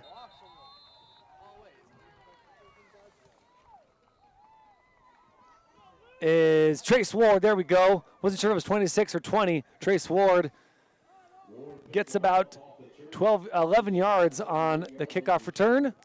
No hold there, and Raft River will start on the 11-yard line. Raft River got to make hay with 5:35 to play in the third quarter, finding themselves down now 22 points. It was a 2-score game.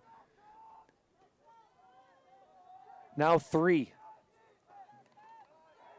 Handoff left side, and he's stuffed after a gain of about 3 yards. I think that was Gavin Schoening on the tackle. And it's going to be tough because where the Trojans thrive is a little bit of mixing up the pass and the run. Right. Really Run, pass, or run, pass. There's not a lot of time to do that game plan if they can't score quickly this possession.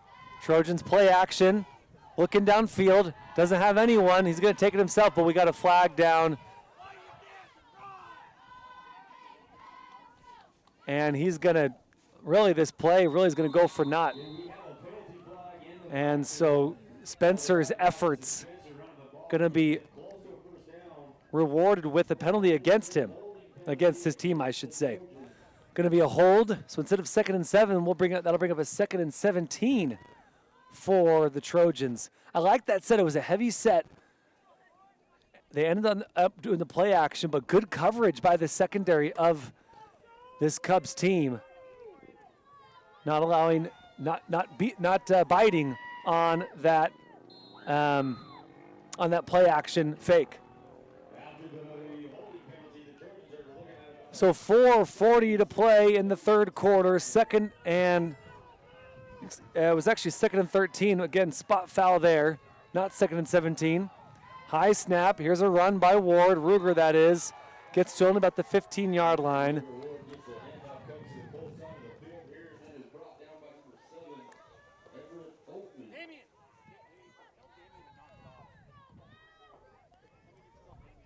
And that's going to bring up, no, I think we were right. Yeah, it was a 2nd and 17. Now it's a 3rd and 13 with that 4-yard gain from Ward. Sometimes I should trust myself. Sometimes. That's Ruger Ward's 10 rush of the day. He leads his team in rushing attempts. I believe leads all rushers on both sides in attempts. 3rd and 15. Ball's thrown behind. Intended receiver Ren Udy. And I think the wheels are starting to come off a bit for this Trojans team.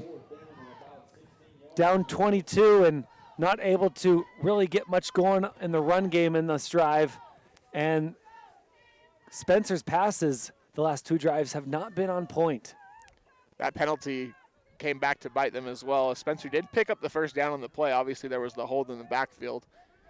Totally different possession if that's negated. James Dalton back to punt. The ball's on the ground. He's going to get it away. Almost blocked. And it's going to take a Trojan bounce. And it will get past the 40-yard line. Still on their own 41, but much better defensive position for the Trojans than being on the 10 with that potential block punt. I don't know how it got away. I don't know either. Kamiah will start with great field position on just shy of the 40-yard line. First down for Kamiah with 3:36 to play in the third quarter. Any sponsors we'd like to mention? Let's hit them. Raft River Rural Electric is proud to support Raft River Athletics and wants to wish the Trojans the best of luck at state this year. Thanks, Raft River Electric, for bringing us this one. Here, this GameStreams production from Idaho Sports on the NFHS network. First down run from Lawson Landmark, and the Cubs are completely fine with running this ball and milking this clock. Clock stops to move the chains.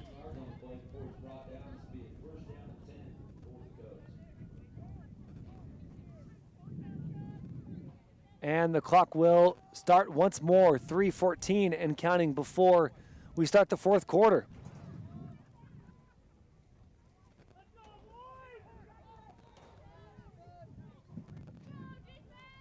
Good first down run from Landmark. Can he add to that on this play? They're going to run it once more. Bouncing outside is Ochoa, tackled from behind. That was a touchdown-saving tackle by Trace Ward. Ochoa had green grass in front of him. Trace Ward, though, catches up, and Ochoa only gets 8. versus the touchdown that was in his sights. I think Ochoa took exception to the way he was tackled as well around the shoulder pads. Ochoa, you can tell, is a very emotional player out there, but an emotional leader as well. Good patient run by him as he rolled to his left. I'm getting a nod of approval from the camera guy from Kamiah right here. Ochoa out of the game. Right hip is Todd Roberts. First time we've called his name, and he really goes nowhere on this 2nd and 3 run. Really just gets back to the line of scrimmage. So Todd Roberts, he's a junior, only listed at 5'7", 125. So Todd Roberts gets no gain on his first play of the ball game, and Ochoa back in. Roberts will go out. Ochoa probably gave him a breather and making sure that he was cool, calm, and collected on this 3rd and 3 play. Because as much as they're up, don't want to make any big mistakes here and give Raft River any breathing room. Ochoa, he's in that fullback position on the right side. We got a flag down. And looks like we got a timeout called by Kamiah to make sure that they get this one right as it is 3rd and 3. Let's talk some playoff action, finally. So we got Kendrick Grace next week and Logos awaiting their opponent, which right now looks like Kamiah, but we're not going to count any of our chickens until the clock runs 0. Kendrick Grace, really good team. I'm an East Idaho guy. Love Grace. Gavin Draper's been balling out since his sophomore year. Finally a senior, playing with his coach and dad, Travis Draper. They got a good team. They mixed up ball around receivers. Good mix of passing, run game. But, dude, Kendrick, who can beat Kendrick? And when someone's been close to Kendrick, it's still been a 2-score game. Kendrick is unreal. I remember doing a game for Hagerman a few weeks ago, and I was looking up their losses, and I looked at Kendrick, and I said, okay, they lost Kendrick, whatever. Everybody loses to Kendrick. Right. And then I just wanted to look at what they were averaging on offense compared to giving up on defense. And I believe, if I'm not mistaken, at that point in the season, they were averaging 68 points per game, which was kind of low for what I thought it was going to be because it feels like they're in the 70s, 80s, 90s. Right. And they were allowing 1.88. I was waiting for it. I was like, it's got to be under 5, right, Dallin? It was Please make it be under 5. Under because 2. the buildup was too much for it to be, more than 5. Pass goes incomplete. Landmark can't find his receiver, but got pressure from number 26, James Dalton. And decision time as it's 4th and 3 for the Cubs, up 22. I think if they punch this one in, that is it for this one. Big opportunity here for the Cubs to get the first down and set up for a potential touchdown. We've seen them go a couple different ways here, to Schoening a couple times for touchdowns, Oatman a couple times for touchdowns as well. Todd Roberts goes out. Korak's going to take it himself, and Roberts, there he is, wide open, touchdown! Roberts leaks out, takes off downfield, and after a 0 gain for Roberts, he redeems himself, if you will, for the 17-yard touchdown reception. Always fun to call different names throughout a game as well. And 8-man football, it feels like that doesn't always happen. It seems like a lot of the time it's 2 or 3 different guys that score. So cool to see Roberts get some recognition there. Good play, good route by him as well. Like you said, he leaked out of the backfield, and he was very patient in where he was going. He knew Landmark was coming his direction. 2-point conversion attempt is on. Almost hit the official. Official was almost a defender there. Split the official and his receiver. And intended receiver was Todd Roberts once again. They were trying to tack on Todd Roberts' total scores there. But with the official there and defenders in the vicinity, 2-point conversion has failed, but the damage is still done. 44-16, Kamiah running away with this one late in the third quarter with 1:14 to play in the third. Recognize a couple more sponsors from Raft River. Need top quality bulls, UD Angus Plus as Black Angus, Black Sim Angus, and Super Baldy with private treaty sales available. They are a proud sponsor of the Raft River football team. Call them at 208-244-4184 today. The Bank of Commerce is a proud supporter of all area schools with 17 locations across Idaho and Southwest Montana for local decisions and exceptional service. Make the Bank of Commerce your bank of a lifetime. Member FDIC, equal housing lender. AMI Supply provides agriculture and industrial equipment and tools for the Burley area. Their friendly staff will help you find the tools you need for any project, and they guarantee you will be satisfied with their service. Call them today at 208-678-4632 or stop in at 719 Overland Avenue in Burley. Kamiah Kubs have scored 14 points in the third quarter, scored 22 in the second, and just 8 in the first quarter. And Raft River looking for some answers.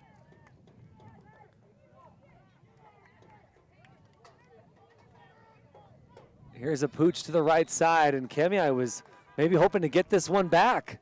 Short of the 50-yard line are the Raft River after that kickoff. And so Raft River with good field position to start this drive with 1:13 to play in the third quarter. So the Trojans now will start their drive 1st and 10 on their own 48-yard line. Down 28 as the score is 44-16.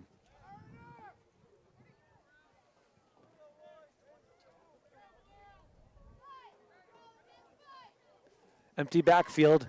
Here's Udy on the screenplay. Lowers his helmet and gets about, yeah, that's a 6-yard touchdown catch, or touchdown catch. That's a 6-yard reception from Spencer to Udy. And they're going to need a lot more of that to get back in this game with under a minute to play in the third quarter.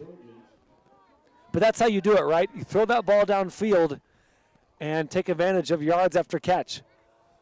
Split defenders, they put one man in motion. That's number 20, Trace Ward. And he's tackled, doesn't get much there on that play.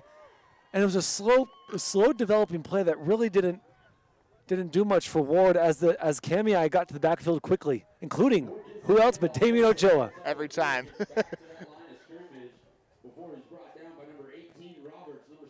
So really, Trey Ward gets no gain on that play. Still 3rd and 3. That's a long 3. We'll call it 3rd and 4 for the Trojans. And they're going to get one play off before the end of the third. Spencer makes a man miss, gets across 35 and tackled just shy of the 30-yard line, and a penalty thrown on that tackle. Wonder if this, if extra yards will be tacked on, or if there was, I didn't see a hold. No one was in the vicinity, that I saw, no. So it had to be on the tackle. So McCoy Spencer, a nice run. Oh, they are going to call a hold. So that maybe a little late on the flag, right, possibly, right, yeah. Because that flag was thrown from the far official. And so, yeah, it must have been a late flag because it looked like it was in the vicinity of the tackle. So Spencer, he's had a couple good runs that have been negated by penalties. And it's a spot foul, so they'll go back 10 yards to the 43-yard line. And that should take us to the end of the quarter. And we should start the fourth. That both teams should go to their sidelines. I don't think it's an untimed down technically because it was. They got the playoff before the end of the quarter. The quarter ended. So we'll a lot of discussion. Yeah, we'll let the officials sort this one out. End of quarter, there it is. So the teams will go to their huddles. So after 3, 44, Kamiah leads 44-16 over Raft River. And we'll recognize some sponsors and give you some information about IdahoSports.com. Make the memories last a lifetime by owning the digital copy file of this game for just $15. There's been some great plays from a number of players, including Oatman, and awesome throws from Lawson Landmark, Ruger Ward, Ren Udy, McCoy Spencer. Great stuff here. Whether you win or lose this one, been some awesome plays by either side. So make these memories last a lifetime by owning the digital game for $15. Just click the Download Archives button to order yours. And check out our expanded list of regional prepcasts. Our resident experts talk about what's going on in the part of the state that you live in. Be sure to catch the new regional prepcasts each week on IdahoSports.com or by downloading the new episodes wherever you get your podcasts. You can also watch each episode on the IdahoSports.com YouTube channel. And don't forget to join the Idaho Sports Nation on Facebook, Twitter, Instagram, and YouTube. Watch prepcasts and get updates, breaking news, pictures, and more on the Idaho Sports Nation social media accounts.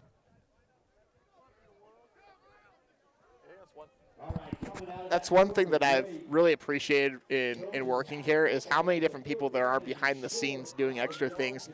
And like I remember as a kid, I would go through IdahoSports.com and I'd try to see every information I could. I was just kind of a stat nerd, and it's fun to be a part of it.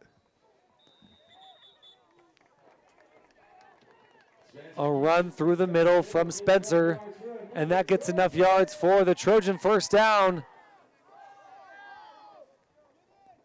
Spencer's helmet came off the field, so Bo Udy will come in at quarterback, getting a round of applause from the student section. Love it. Here goes Bo Udy, the sophomore brother of Ren Udy. And we got horns sounding as well. Bo Udy's got a bunch of fans. It's a handoff fake, goes left. Handoff fake to the right guy. They go to the left guy, and that is who else but Ruger Ward on the carry. After getting that was McCoy Spencer after the first down. It's a 4-yard gain for Ren Udy.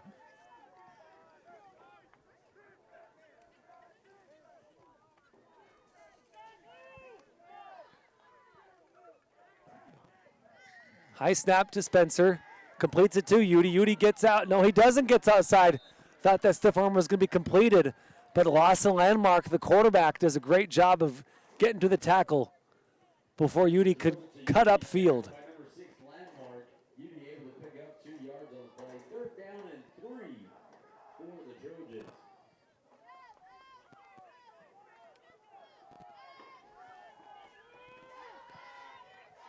So 3rd and a long 2, make it 3. Handoff up the middle, doing what they do best.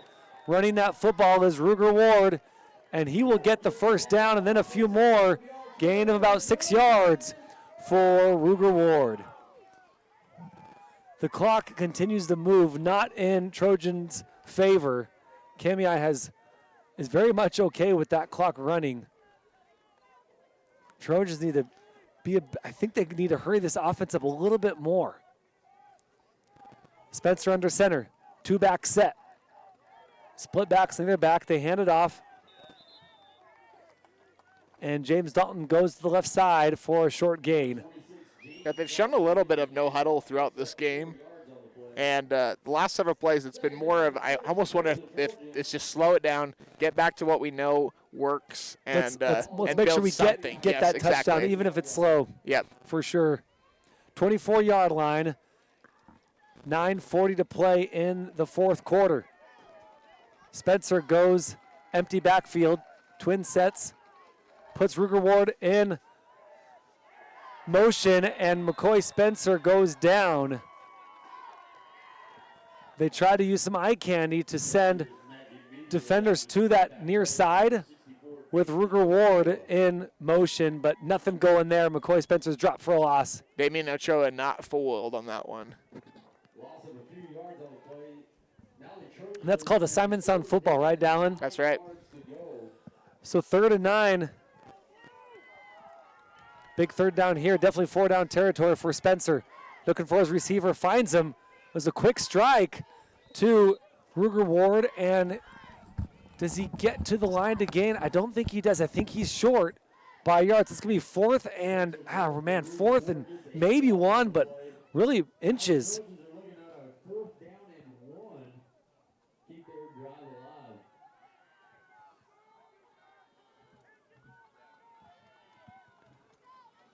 They march up to the line of scrimmage. 4th and inches. And they push ahead for the first down.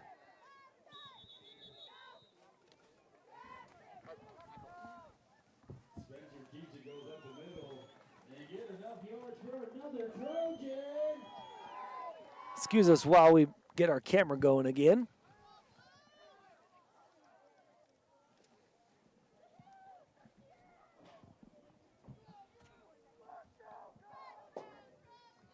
Trojans continue their drive. First and 10 on their own on the Cub 15-yard line. There we go. Trojans under center. First and 10 after the first down, after the 4th and inches run. And here's Trace Ward trying to feel his way to this near side and only gets back to the line of scrimmage. So 2nd and 10 for the Trojans with 7:45 and counting in this game.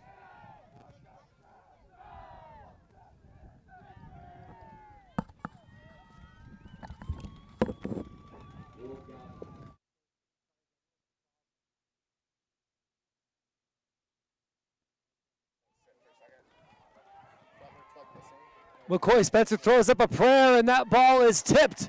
Incomplete.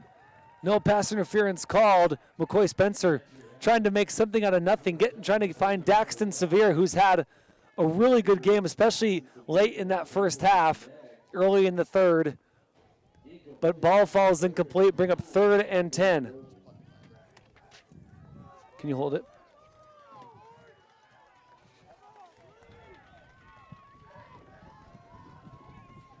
Third and 10, McCoy Spencer drops back to pass, throws across the middle, pass is completed, tackled hard, but is not enough for the first down, short about 4 yards inside the 10 to the 9-yard line. Good quick strike from Spencer to Ruger Ward, bring up 4th and 4. Trojans now looking at a 4th down and 3 yards.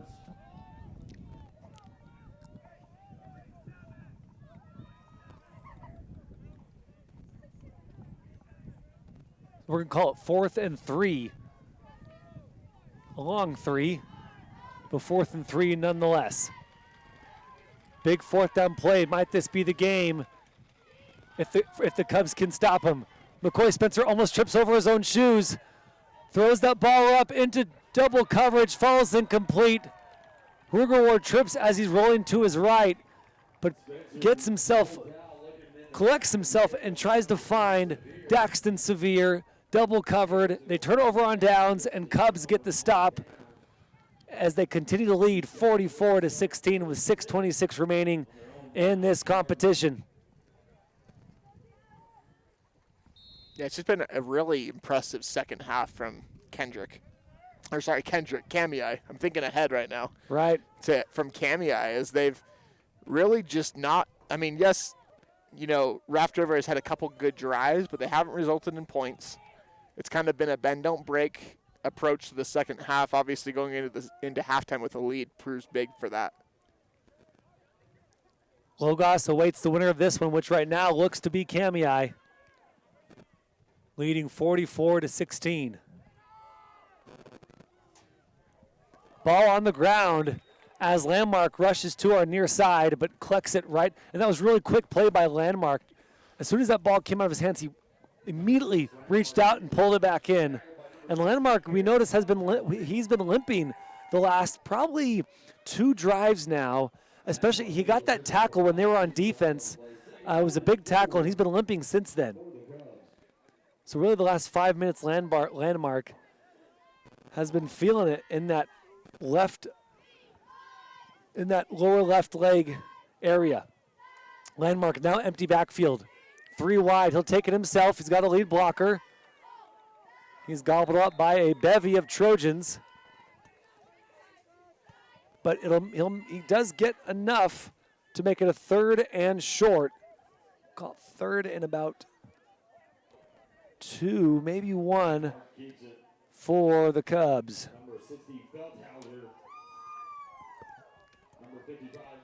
As Ochoa's in the backfield with him, I really would be surprised if he doesn't get the ball here. Yeah, give it to your big back. Again, Ochoa, just a junior, but 5'7", 165. He's hit hard as he's going down. And the ball actually fell on the ground, was fumbled, was picked up by Gavin Schoening. It's been a weird subplot of this game that Kamiah, I think that's maybe three different times that they've fumbled in this game, but they've recovered all of them. Right. Whereas on the other side, Raft River has coughed it up a couple times and haven't been able to recover. Update for you 8-man fans. Cary is leading 34-30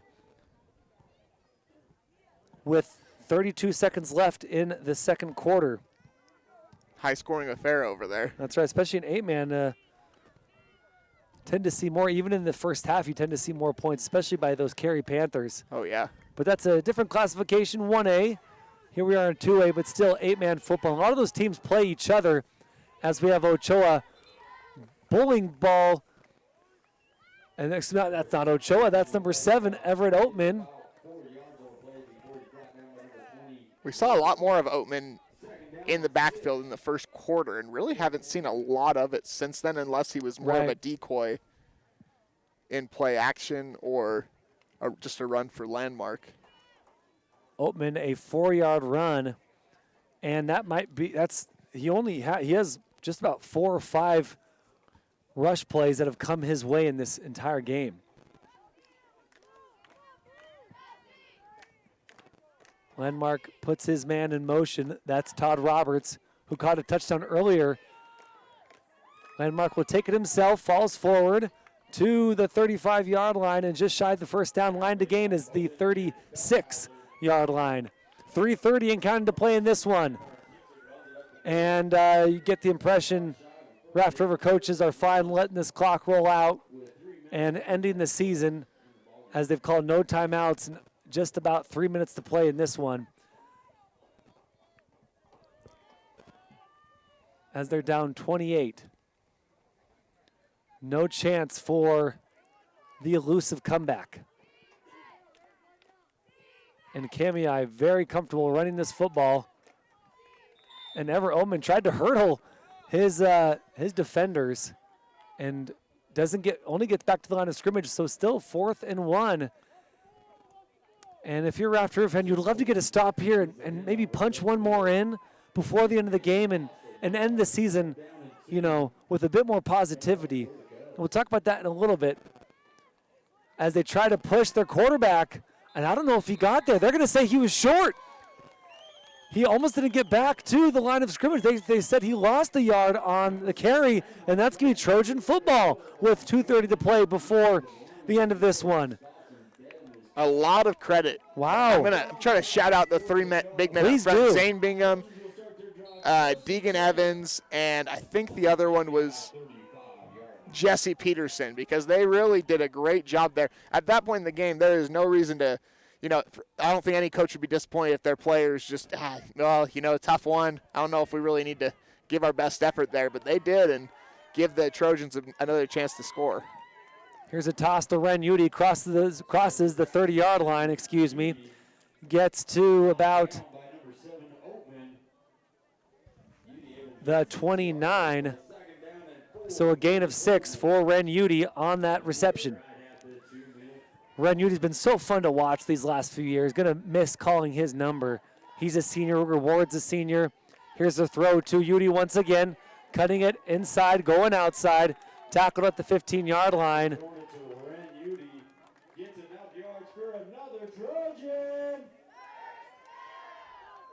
And that was about a 10-yard reception for Udy. Udy piling on the stats late in this one. Under 2 minutes to play. Spencer take it himself. It's a quarterback keeper in the empty backfield, trying to fall forward, pushing through tackles, gets to the 5-yard line. McCoy Spencer has played with a ton of heart this game. Just not enough as the senior quarterback trying to will his team to one more touchdown before the end of his football career. Spencer looking to the end zone. Tries to cut outside. He's tackled at the 10-yard line. And that was Everett Oatman on the sack. Can't remember for sure if he has another one. I think he does. I think that's his second sack of the game. As they line up quick here. 1 minute to play. Spencer rolls to the right side. Guys, that has his man open on the outside. Slant. That's Udy. And Ren Udy is tackled just shy of the line to gain, which is that 5-yard line. Timeout called by the Trojans. I like that timeout. Let's set something up and make sure we get in the end zone before the end of the game. Make sure we send off these seniors with 6 points. We'll take this chance to shout out our sponsors one more time. Let's do it. From Kamiah, Jesse Hunt Logging, Cloninger's Marketplace in Kamiah, and from Raft River, UD Angus Plus, the Bank of Commerce, Raft River Rural Electric, and AMI Supply. Thank you to the Power Boosters for each of these squads, and we appreciate your business as well. Appreciate all of our Power Boosters sponsors, folks who chose to have us read their ads during this game, helping us bring you this game live, this Idaho Sports Game Streams production on the NFHS network.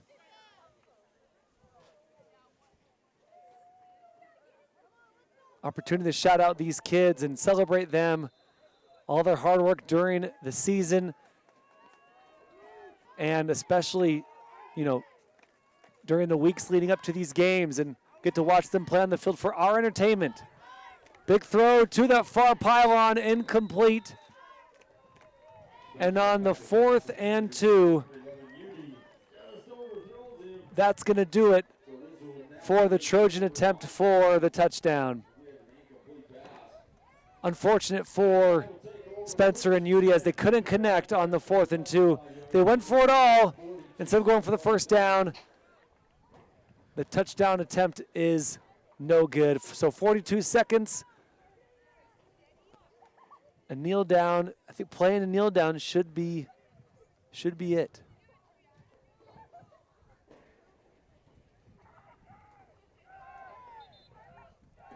And just a kneel down. Probably just one more snap, I would imagine. Kamiah Kubs, they chant victory on the sideline. They're the few fans that have come out again. Not a bad showing by the Kamiah faithful. As we get one more kneel, and that's going to be it. Lawson Landmark leads his team to victory.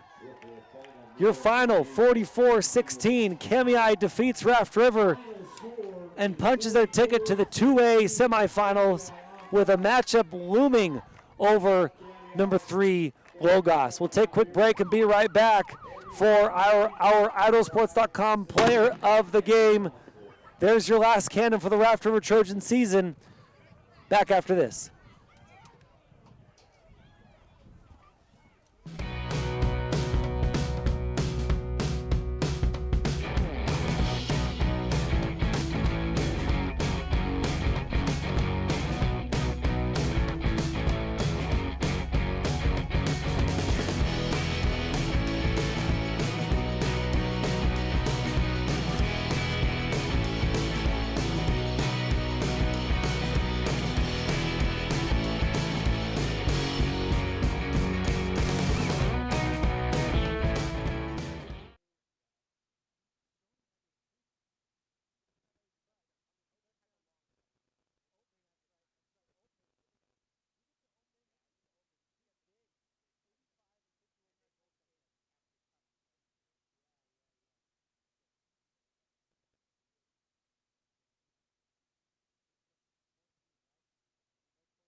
Welcome back to Malta, Ida, the home of the Raft River Trojans.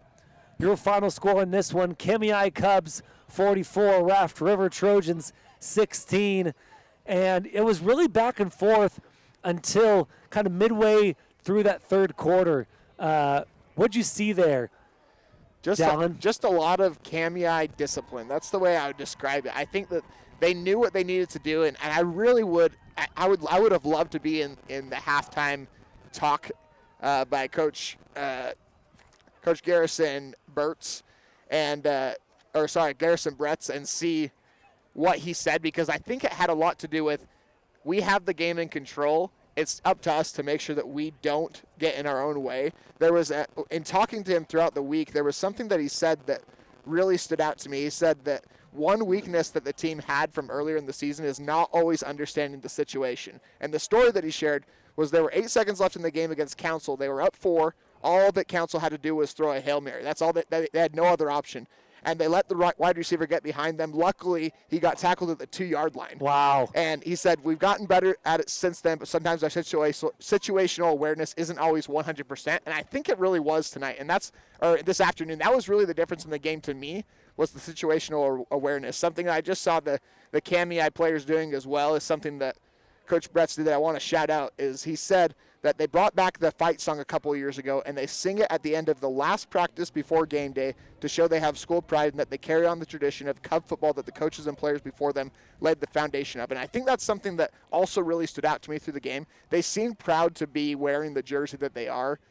You see emotional players like Damian Ochoa. You see toughness by Lawson Landmark, clearly a little bit hobbled. Everett Oatman dropped a pass really early in the game that should have been an easy touchdown, and then 2 plays later, 85-yard touchdown. He answers with 2 more touchdowns, big touchdowns. That's just that really just stood out to me, and I think was the difference in this one.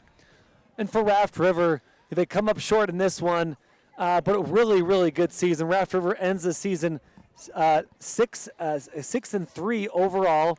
4-1 in conference play. Raft River came in as the 7th seed.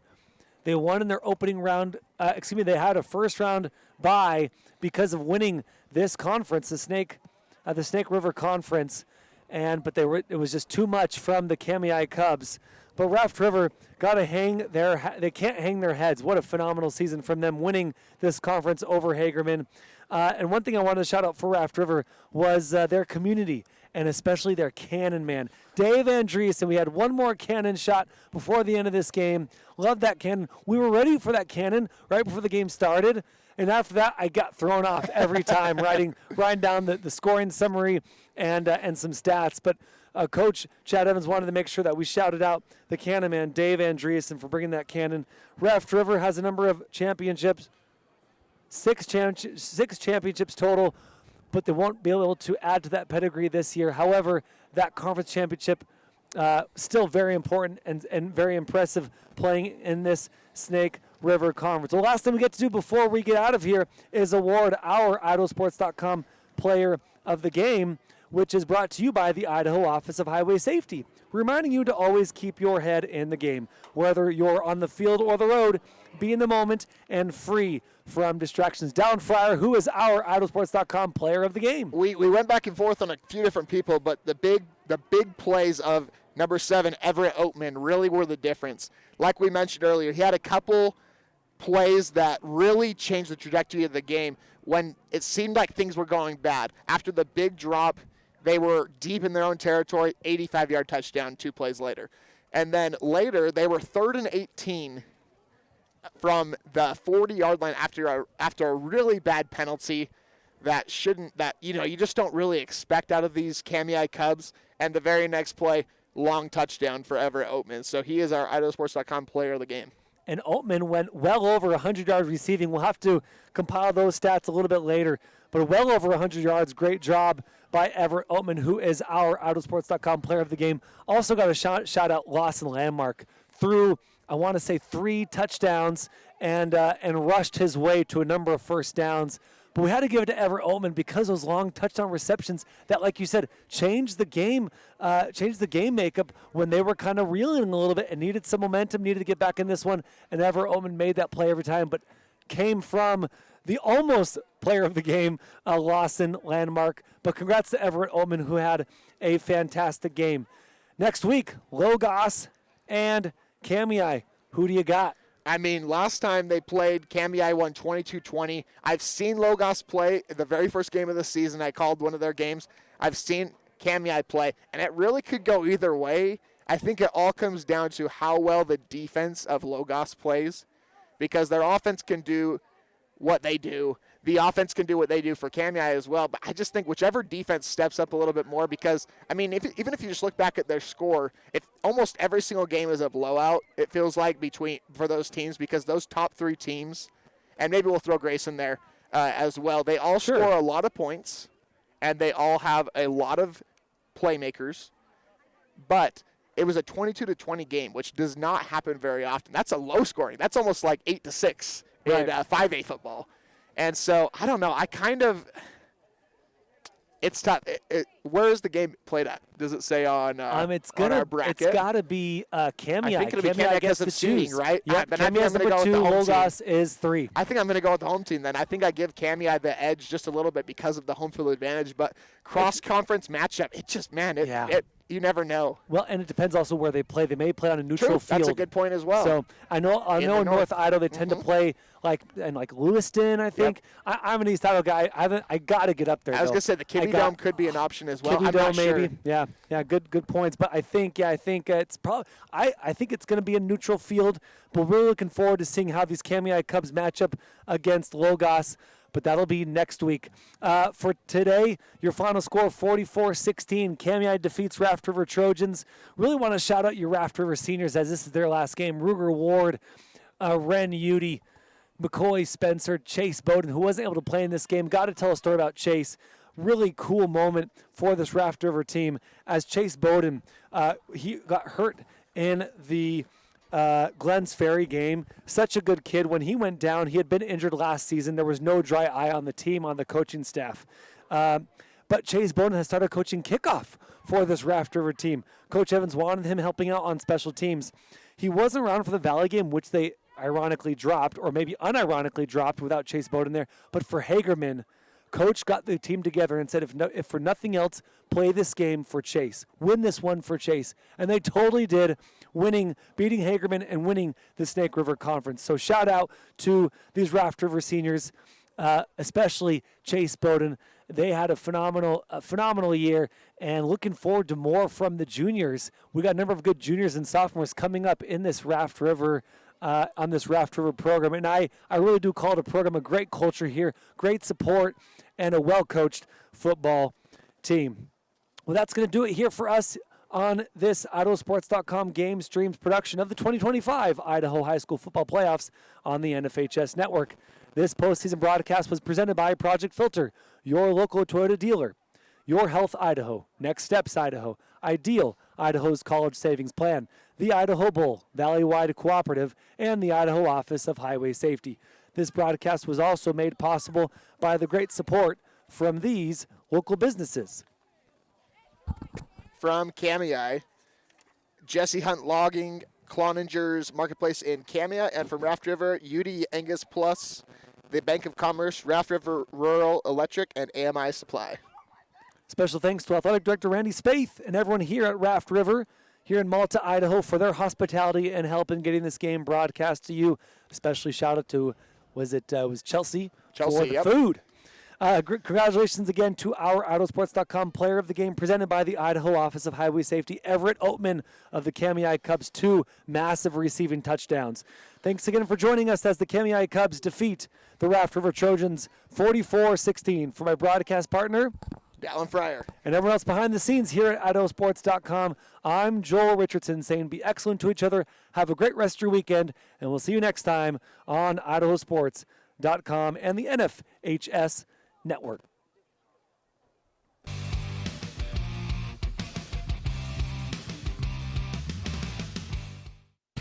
This has been a presentation of IdahoSports.com GameStreams. This broadcast is copyrighted to IdahoSports.com. Any rebroadcast, retransmission, or other use of this broadcast without the expressed written consent of IdahoSports.com is strictly prohibited.